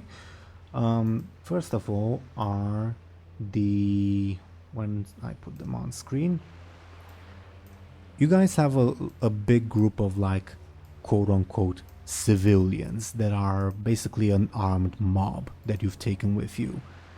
You have 60 of them. Their stats are as follows. They have a +2 when making forceful attacks. I'll type all this in chat, don't worry. +1 when making other attacks. They take 2 hits to take down. And they have they tend to not listen to orders very well, and they tend to like charge ahead. Bloodlusted. So these are like their stats. You can deploy these in like groups of 5, 10, 15, or 20. Okay? Okay. Feel free to like discuss and let me know these like light mob where you would like to place groups, etc., etc., and I will put them as such. I mean, personally, since they're kind of cannon fodder, I'd say we put them in the back streets, so they can't really be shot at by ranged things. They're kind of in a bit of a chokehold place. Let's create the worst. Yeah, let's put them all Oh in yeah, the corner. let's Yeah. let's put them somewhere really easy so we can just kill them all. Yeah. Yeah. All the troops Would that are mean at that the Zolgaga entrance. has an easier time? Yeah, I I mean, guess we need I'd say like put them in the back streets, put them in the entrance, and put them in the docks. That was I was gonna Same. say. yeah, I guess that makes sense. They just meant to like be cannon fodder, right? I mean, one other thing we could do would be like deploy them in like corners where they could easily reinforce wherever it needs. I don't know. Actually, I should say, would you like me to list all the troops you have at your disposal? Not necessarily Yeah, going, not yeah. necessarily Sure, going to stats, yeah. but yeah. So you have Fel Orc mob first off, then some Fel Orc heavy infantry, not too much of it. Some Fel Orc rogues, some Fel Orc warlocks, Fel guards, imps, and a few infernals. These are the forces that you have. Ooh, I think that the surely warlock the should be. warlock should be by the portal, right? Yeah, I was gonna say the warlock should be by the portal, and with some fell guards guarding them. I think the infernal should be near the back streets, away from the water, just in case. I didn't go into detail, but the Infernals will not spawn on the map immediately. They will come down crashing from the sky. Okay. Okay. I'd say maybe the heavy infantry should be in the docks since they're expecting a naval attack. Yeah. Would you also like me to give you numbers? Yeah, sure. Okay, so I'll give you 60 of the mob, 10 of the heavy infantry, 20 of the rogues, 5 warlocks, 20 fel guard, 80 imps, and 5 infernals. This is what you have. I feel like the imps would work really well for like they'd be like in the I don't know exactly I can't really show my. Oh, actually, I think I can click on the map. Yeah, you can hold down your mouse and you can ping. Yeah. Like right there, like this huge. Again, I think so too. I sort of recommend that you have either groups of 5, 10, 15, or 20. I think it could actually be interesting if we actually hit the imps. Hide the imps. Yeah. Like putting inside them the in buildings. that could also work. I just figured because like they could like fire down their little Mhm. fireballs Yeah, at they can us fire at the ship because approaching. they're a range unit. Yeah, I Mhm. guess. They can start shooting at Zulgoga's ship. Yeah. So maybe, I don't know, it's not really represented in this map, but we could put them like on those bridges between the houses and those higher places, I guess. On the map, it's sort of like this area. Well, we have Yeah, like then- 8 of them, right? We have Sorry? 80 of them, yeah. Yeah. Yeah, so we have like a bunch of imps, so we could Yeah, put like I guess you just can spread them out over Yeah. over that. I The imps guess. are probably more valuable than the mob, so we should probably have the mob protecting the imps a bit. I didn't give all these group stats to you guys because I didn't want to overwhelm you with information. Would you also like me to give you the stats, or would you like to like take it one at a time? You I guys. think we should take it one at a time. Take it one at a 'cause time. Okay, so yeah. Okay, so I've given you the stats for the mob, and when you move on, I'll give you the stats for the item you guys move on to. Okay. Okay, so the mob. The mob can be at the entrance, I guess. Only some of them can. I think we should have part of the mob at the entrance, and then having the rest paired with groups of heavy infantry, since there's so few. Mm-hmm. Sounds fair to me. I will put. Feel free to again change this at any point. A mob of 20 at the entrance, and save up the others for when you put the heavy infantry, I guess. Yes, sounds good. Okay. Do you want me to move on to the heavy infantry or to a different unit? You guys decide. I guess heavy infantry is okay. Yeah, it's fine. Okay. Let me put it on screen in a little bit. Where did I write that down? Never mind. Where is it? Oh, there it is. So these guys are nicknamed the Cautional Gore, which in Orcish would translate to something like the axe-wielding loyal beasts, which obviously doesn't exactly roll off the tongue. These guys, again, there's only 10 of them. I'll type everything in chat. There's 10 of them. They have a +4 in forceful attacks. They have +2 in other attacks. They can take 3 hits before they get taken down. And yeah, they don't bloodlust like the mob does. But you only have 10 of them. I feel like they'd be closer to guarding the boss man. Even more than the Felguard?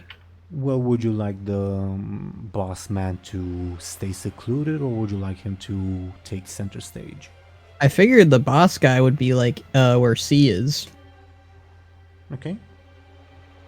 Yeah, I feel like at least at the beginning of the battle, you do some ranged work since he's a warlock.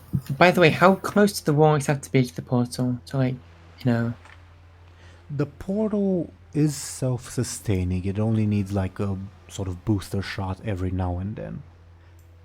Okay. But above board, I haven't gone into what the Warlocks can do. The Warlocks have their own combat stats, but more importantly, the Warlocks can choose, instead of fighting, to spend 2 turns to summon more demons if demons have been taken down. I say we put the Warlocks in with C, and then have some like Felguards or something protecting them.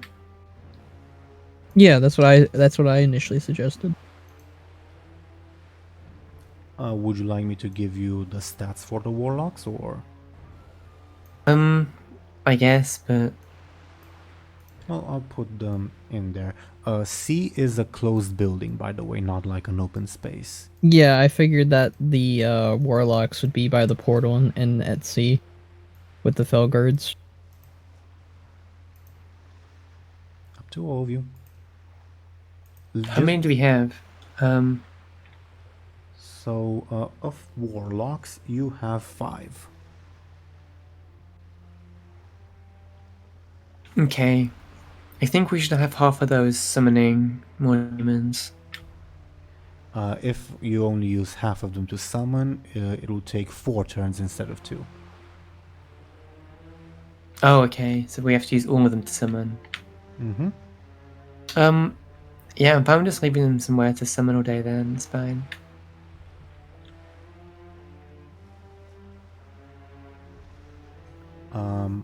Just let me know where you would like to put them. You all happy with them there? I'm happy with them there. Okay. Just as long as they're somewhere safe from like cannon fire, that should be fine.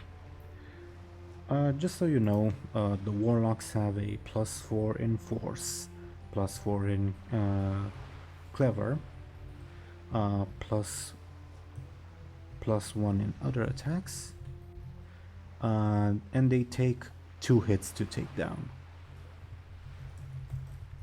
Okay. per individual.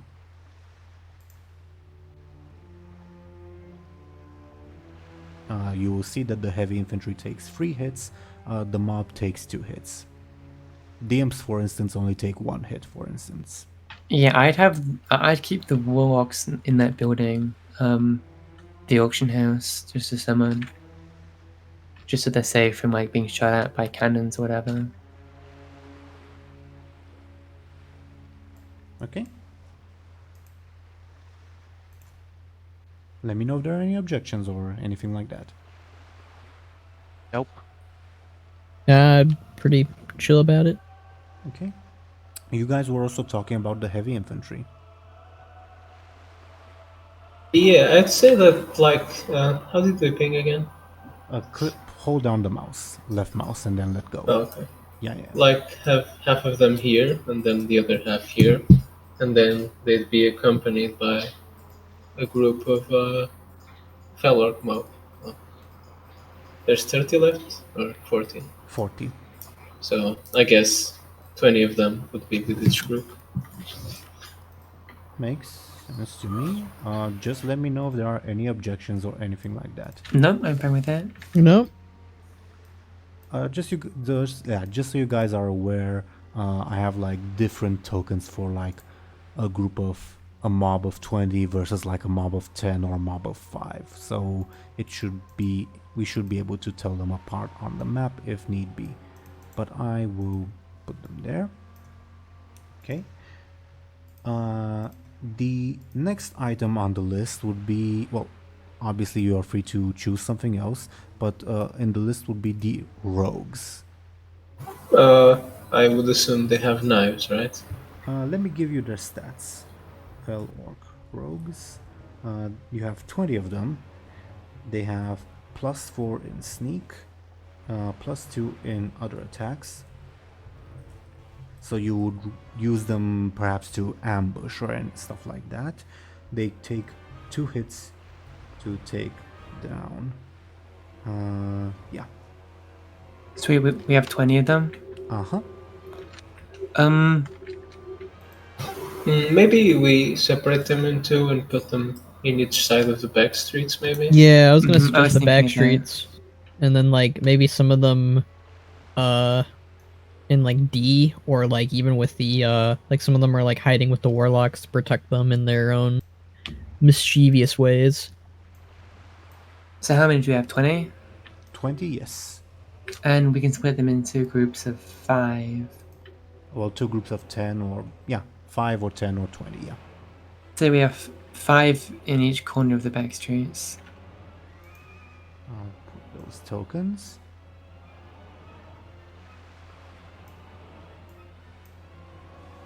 Feel free to continue discussing while I put the tokens. Then I think maybe we should have 5 in in D, the old port, Okay. just because they can flank somebody if they try to fight the mob. It's a very sneaky thing for them to do. And I don't know, where did Skoll say they want to be? What did I say? Where did you say you wanted the last group to be? Some of them with the Warlocks, like protecting them in their own Wouldn't mischievous the ways. Felguards be enough? Yeah, well, you wouldn't the Felguards be the Warlocks? Yeah, they could also. I mean, I just figured that the Warlocks would need a lot of protection. That's fine, I guess. Because, like, you'd be like, oh, there's just Warlocks and Felguards in there, we'll be fine, and then boom. Yeah, Rogues, too. I'm fine with that, just have a ton of stuff in the, In the auction house, yeah. Okay. I mean, I guess. Well, auction we're houses gonna are have, full.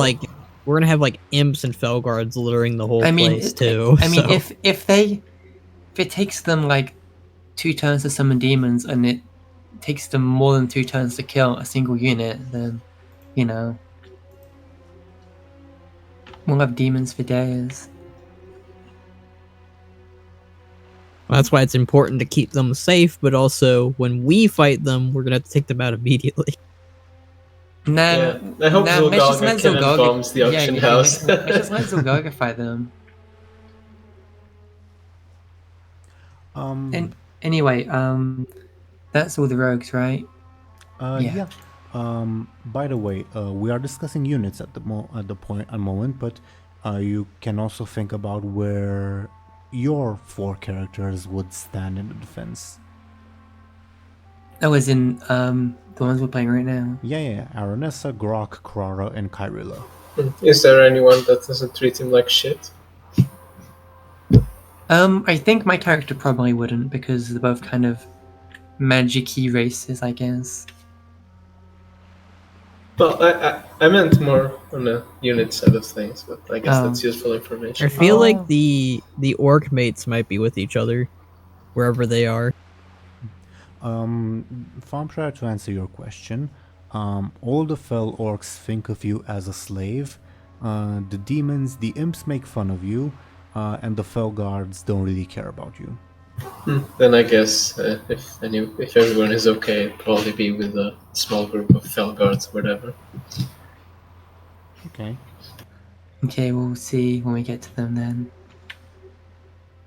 We're on fell guards right now. Okay, I can give you the stats for the fell guards. So, fell guards, you have 20 of them. They have a +3 in force. They have a +1 in other attacks. And they take 3 hits to take down. They are not quite as good as your fell orc heavy infantry, who are like really elite troops, but these are replaceable, and you have more of them. I say we put a good few of them in with the Warlocks. I'd say also put them with at the entrance maybe. Well, let's see, how many do we want to have with the Warlocks? Like 5? Yeah, I think 5 is a good number. Yeah, because we already got the rogues and the warlocks, so it's like okay. I know, but I'm the sure Warlocks we'll have have- to use that. Warlocks have to use their turn to summon demons, so Yeah, they're basically a non-unit. Well, also above board, the Warlocks, except for the Infernals, who will come crashing down wherever, but the Warlocks have, if they summon a demon, the demon will be summoned like right next to them, so if there's a battle, say over here, it'll take a while for the troops to get there. That's fine. They're in a little chokehold anyway, so if worst comes to worst, they can kind of Yeah. burrow up in there. Can we have the fell guards a tiny bit closer to the Warlocks? Sure, I'm just putting them there because of like... Oh yeah, visibility, limiting. I get it. Yeah. Mm-hmm. You have 15 left. 15 left. because if we want some with the Arakoa, we should put some with him, wherever he is. Then, and then maybe the remaining 10 we split into 5 and add to the group with the heavy infantry, maybe. Okay. I was gonna suggest by the entrance, since the entrance is pretty barely guarded at the moment. Yeah, that's a good point. Are we even going to hold on to the entrance? If it's a lost cause, then it's a lost cause. Well, the thing is, they're not really expecting an attack by the entrance. So. I mean, I'd say have them halfway between the entrance and the docks, so That could work. Yeah, maybe somewhere They like can be here. I don't flexible. know. Okay. 5 of them? Yeah. Okay. Do you want to go with those ones? Oh, yeah, sure. Why not? Okay. Again, I don't have the Kyrilla token ready, so I'll just put the model and replace with the token when I have it. Sorry about that. Okay. You So have we have 10 more. 10 left now. Okay. We still haven't put down the imps yet. Okay. Just trying to think of a way to put the imps. Where do you want to put the other Infernals? A Felguard. Oh god, same thing. Probably put maybe where the like right here. Can you ping again? I missed it, sorry. Okay. Here we go. Yeah, I think that's pretty Pinging's cool. weird. It's like sometimes it doesn't work. All 10 of them or just 5 of them? 5. Yeah, 5. Okay. And 5 then more. maybe the last of them could go somewhere in the back streets, Very well. like in the middle or something. Yeah. Because I guarantee we're gonna have like a bunch of imps all over the place soon. Mm-hmm. Almost certainly. Hold on, Tom. Roll20 is being annoying and is not switching to like the chat box. Because you have so many stuff on screen. No, because I clicked on something I shouldn't have and it's trying to open the chat box in a pop-up chat. That's what it's doing and I don't want it to. I mean, do you really need to know the imp stats anyway? I'll tell you about them. They have +2 in force, +2 in clever, +1 in anything else. They take 1 hit to take down. You have like 100 of these, right? 80. 80, okay. I'd say we leave at least 10 with the Warlocks. A group of 10.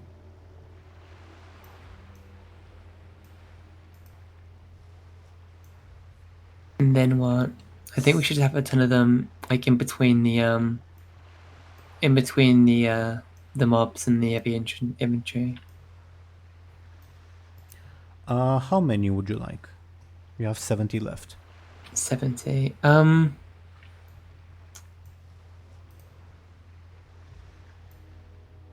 Anyone have any ideas about how much you want to have? Well, I mean, maybe I here. think we should put like the blunts, most of their numbers here, since it's Yeah. a good place for them to I shoot. say we have like 15 up there. Let's up say more here? actually. Up here? you Yeah. mean? Okay. Let's say like 20 maybe, I don't know. Yeah, sure, 20. We still have 15 left, so let's put 20. Yep. You have 5, 0 left.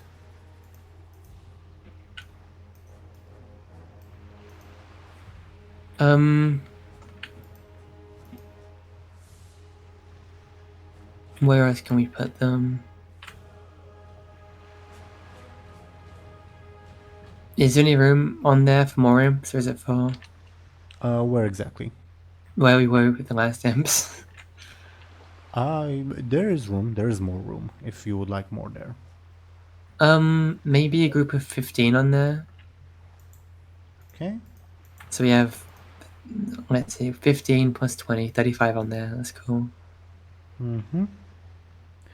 And you spent 35. Yeah, you have 35 left. Okay.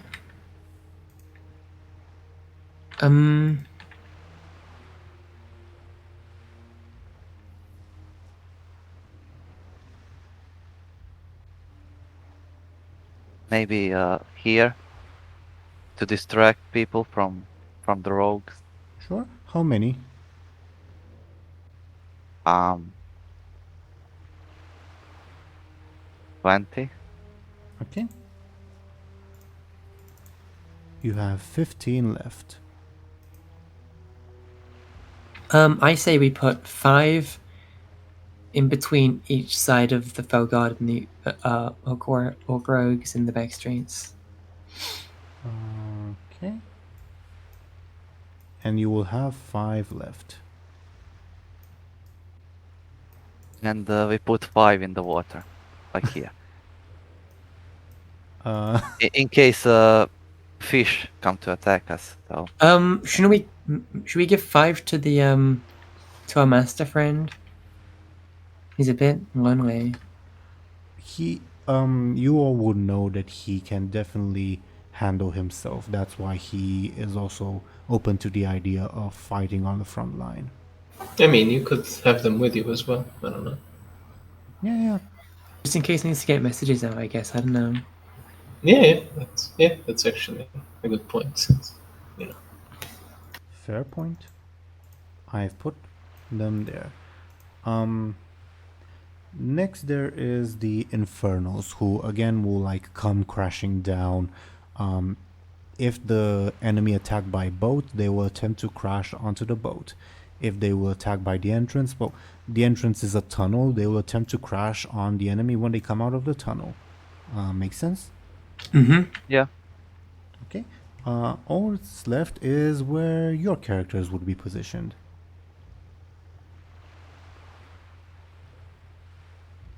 My character will probably be I don't know. Actually, Skoll, DoomGoblin, you put your characters down first. Let me know where. Because I think my character will want to be as far away from the orcs as possible, so...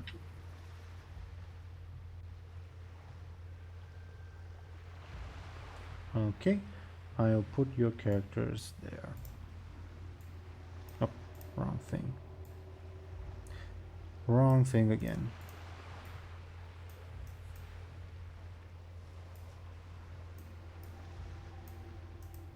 And Grok.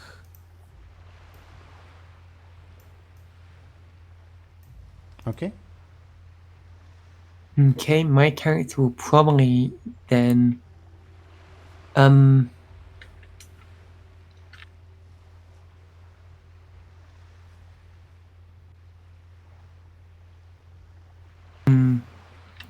probably be with the Arcara, to be honest. I would say with the Warlocks, but I think being stuck in a room full of orcs is the last thing you want to do. Kyrilla, how do you feel about this, out of curiosity? Yeah, sure, it's fine. It's the only person who doesn't treat him like, well, a slave, I guess. Sure. The Ethereals would request to be positioned also in the auction house because that's where the Buhd Bay vault is. And they can do it. Okay. Then We won't stop them. And then they will position themselves there. And actually I'll use the red ringed token for them because you've agreed to their offer. Oh, well and good. For simplicity, I'll just put the Nexus Lord there. Okay. So, this is the sort of defenses of Buhd Bay. Your characters, aka Benjamin, Bladebeard, Buhd, and Lyri, will be aware of this via their memories of, like, the other characters that they have just seen through. But They do not know where Zulgaga will attack from and what her plans are. So you know at least half of events. You guys, since you left very early, you will show up as the battle is just beginning. So you have plenty of time to act, etc., etc. Awesome. Yeah. So this is sort of the screen we will well, actually a question. Where would you guys be approaching from your actual characters, like Benjamin, Bladebeard, etc.? Probably from somewhere where we can kind of like sneak on the ship and free the people. So Yeah, that's what I was gonna say. Okay, so you'd be trying to like stalk Zulgaga's ship first. Okay, makes sense to me. Very well. We'll do rolls next time to see if you succeed, etc., etc. Okay. Any other thoughts before we go into our post session discussion? Like if you want to like change anything or anything like that? I don't think I got anything. Okay. What are your guys' thoughts on today's episode? Really fun. A lot of setting up guards. Well, I wanted to use this opportunity, well, sort of twofold. First off, because you guys haven't really interacted much with like the Booty Bay people, and I wanted to use this opportunity to indirectly give them more character, but also give you a bit of a cheat sheet, if that makes sense. DoomGoblin, I noticed you weren't really, you didn't really say very much during this organization phase. Do you have any thoughts? Yeah, I mean, it was fun. I Okay. just others had better ideas than me, so Okay. Sure thing. What are your thoughts on like the 4 characters that you've been sort of assigned to? Well, it's very strange. I'm not sure what else to say. It was definitely weird to not play Buhd, but at the same time, it's not like I'm not used to playing other characters. Barely anything changed. It is only temporary anyway. But yeah. It's just Lyri but evil, so it's not much of a pace breaker for me. I hope the two of them meet and just snub the world together. Maybe. Yeah. Yeah. Yeah. I hope this was a good chance to also what's the word? I'm mumbling over my words, never mind too. Basically to develop these characters as in this side of the whole campaign more, because we haven't really had much time with them. Yeah. I thought it was interesting. I mean, it's not like I know a lot about them, but it's like I know enough. Yeah. Any other thoughts before we go into our respective shoutouts? So Go ahead. this battle is going to last like 10 episodes, right? We will see. It's We're gonna have like 2 5-hour-long episodes. Yeah. Does this strategy game have a fast forward button? when it comes to like if battles between NPCs, I will do my best to like speed it up, obviously. But player input is also welcome, quite obviously. It was nice to have an episode with minimum fighting. Oh, also above board. You now have the stats of like all the NPCs. I also type in the stats of like your respective characters.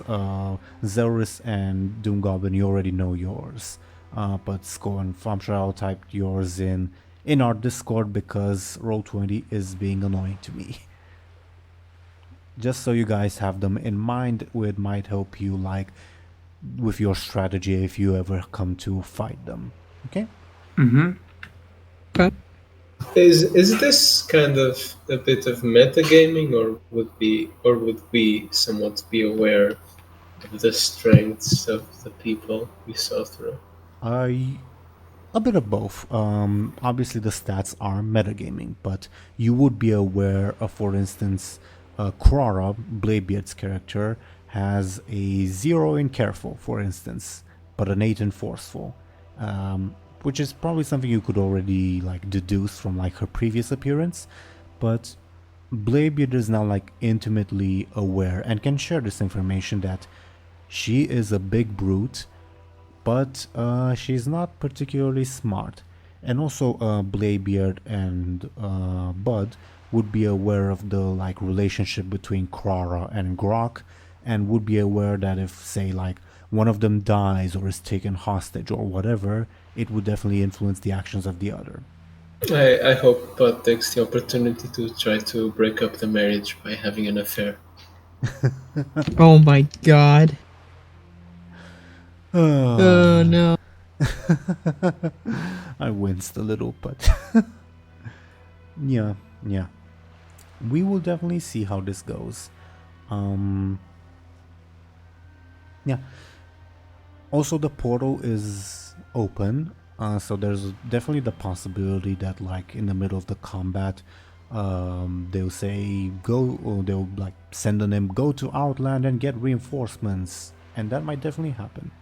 I think Bladebeard will run into the portal and the portal will close, and then we'll have another 10 sessions What of if we trying to hook save them? Bladebeard. We need to go to Outlands. We Just get help to- faster to get them out. Yeah. Just to have him come out before we go in. Oh, Yeah. we'll go all the way to Blasted Lands, and like we'll go through the portal to go save Bladebeard, and then Bladebeard will like pop right out and go like, "What's going on, guys?" No, by the point you reach Blasted Lands, the portal will turn from green to red, and other types of orcs will come out from it. All right, the next thing isn't the Infernal Orb. We're going to Warlords of Draenor. Who I knows? mean, depending on where the artifact came from, maybe there's another one there. Well, Ephemeral Orb 2, alternate edition. Well, again, above board, you've learned some lore via what the other characters know, that the Ephemeral Orb has apparently been with the Bone Chewer clan for generations. If you remember But in it's like, green. if you remember in like episode 2, the Ethereal said it's a Titan artifact, whatever that means. Yeah.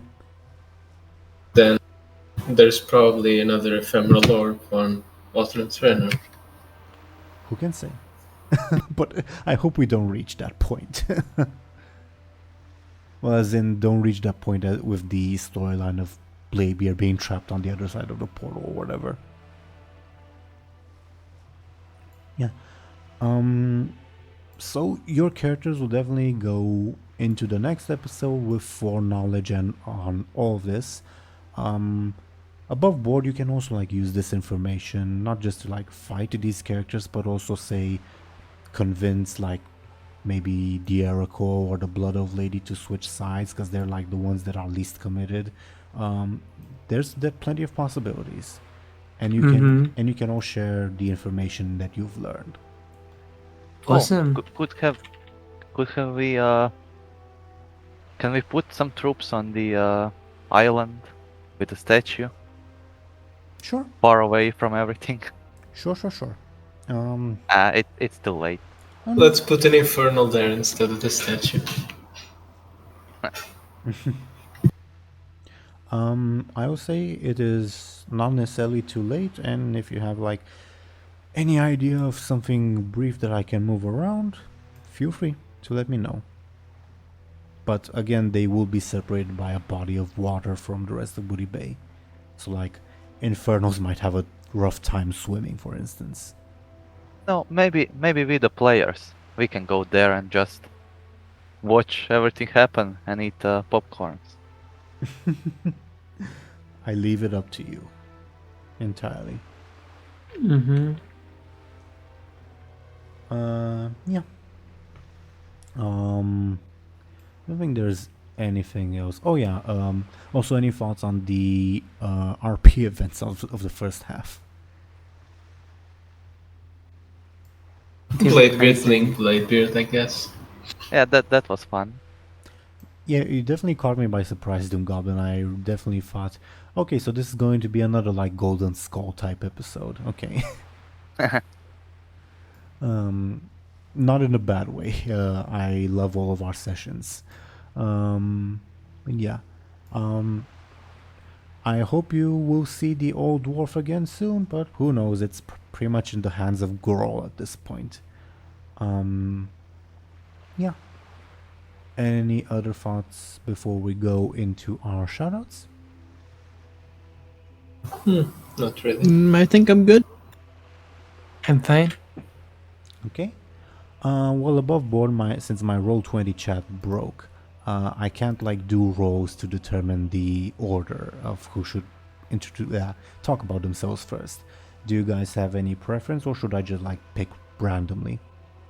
Pick randomly. Okay, I've picked randomly, and it's chosen DoomGoblin to go first. Yay! It's me, DoomGoblin. Yes. I have a Twitter at DoomGoblin, and I post art, and yeah, that's me. Okay, like sort of above board, how I'm doing this is I'm closing my eyes, I move my mouse around and seeing who it lands on. Yeah, the next is Skoll. Could you please go ahead and introduce yourself? Promote yourself. Yep. I am Skoll of Shorties. I create machinimas. I create lore videos, speculation videos, what if videos. Sometimes I talk about other video games, but that's kind of rare and kind of hard to do at the moment, but eventually we'll get to that. But yeah, I do all those things, and you can find me on Twitter, YouTube, and on Twitch. Thank you very much, Skoll. Next would be, as I'm looking, Thompshire. Sir Thompshire, could you please go ahead? The owner of the channel you guys are watching on. Well, I guess if you're here, you already know me. I make machinima once in a blood moon, I guess. But you can also follow me on Twitter, where I post renders, sneak peeks, and random thoughts, I guess. Thank you, Thompshire. And next would be Zelris. Could you please go ahead? Hey, I'm Zelris. I make stuff on Twitter at obviously Zelris, and I make Machinima 2 occasionally. I'm pretty boring, but apart from that, if you want to follow me on Twitter, do that. If you don't, oh well. To everyone watching, listening, Zelris has been unexpectedly blessed by the YouTube algorithm, and since the YouTube algorithm is a fickle mistress, I urge everyone to continue encouraging the YouTube algorithm by engaging with her videos. Thank you, Zelris. And I was your DM, Game Master Teeironor. Once this thing finally loaded. I do videos on video game lore and history when I have the time. I honestly haven't had much real life time lately, but I plan to get back into it. The drive is like there, just the time is not there. I've been mostly doing Elder Scrolls lately in addition to this series, and maybe something else that might come soon. We will see. Thank you to everyone for watching and listening to us.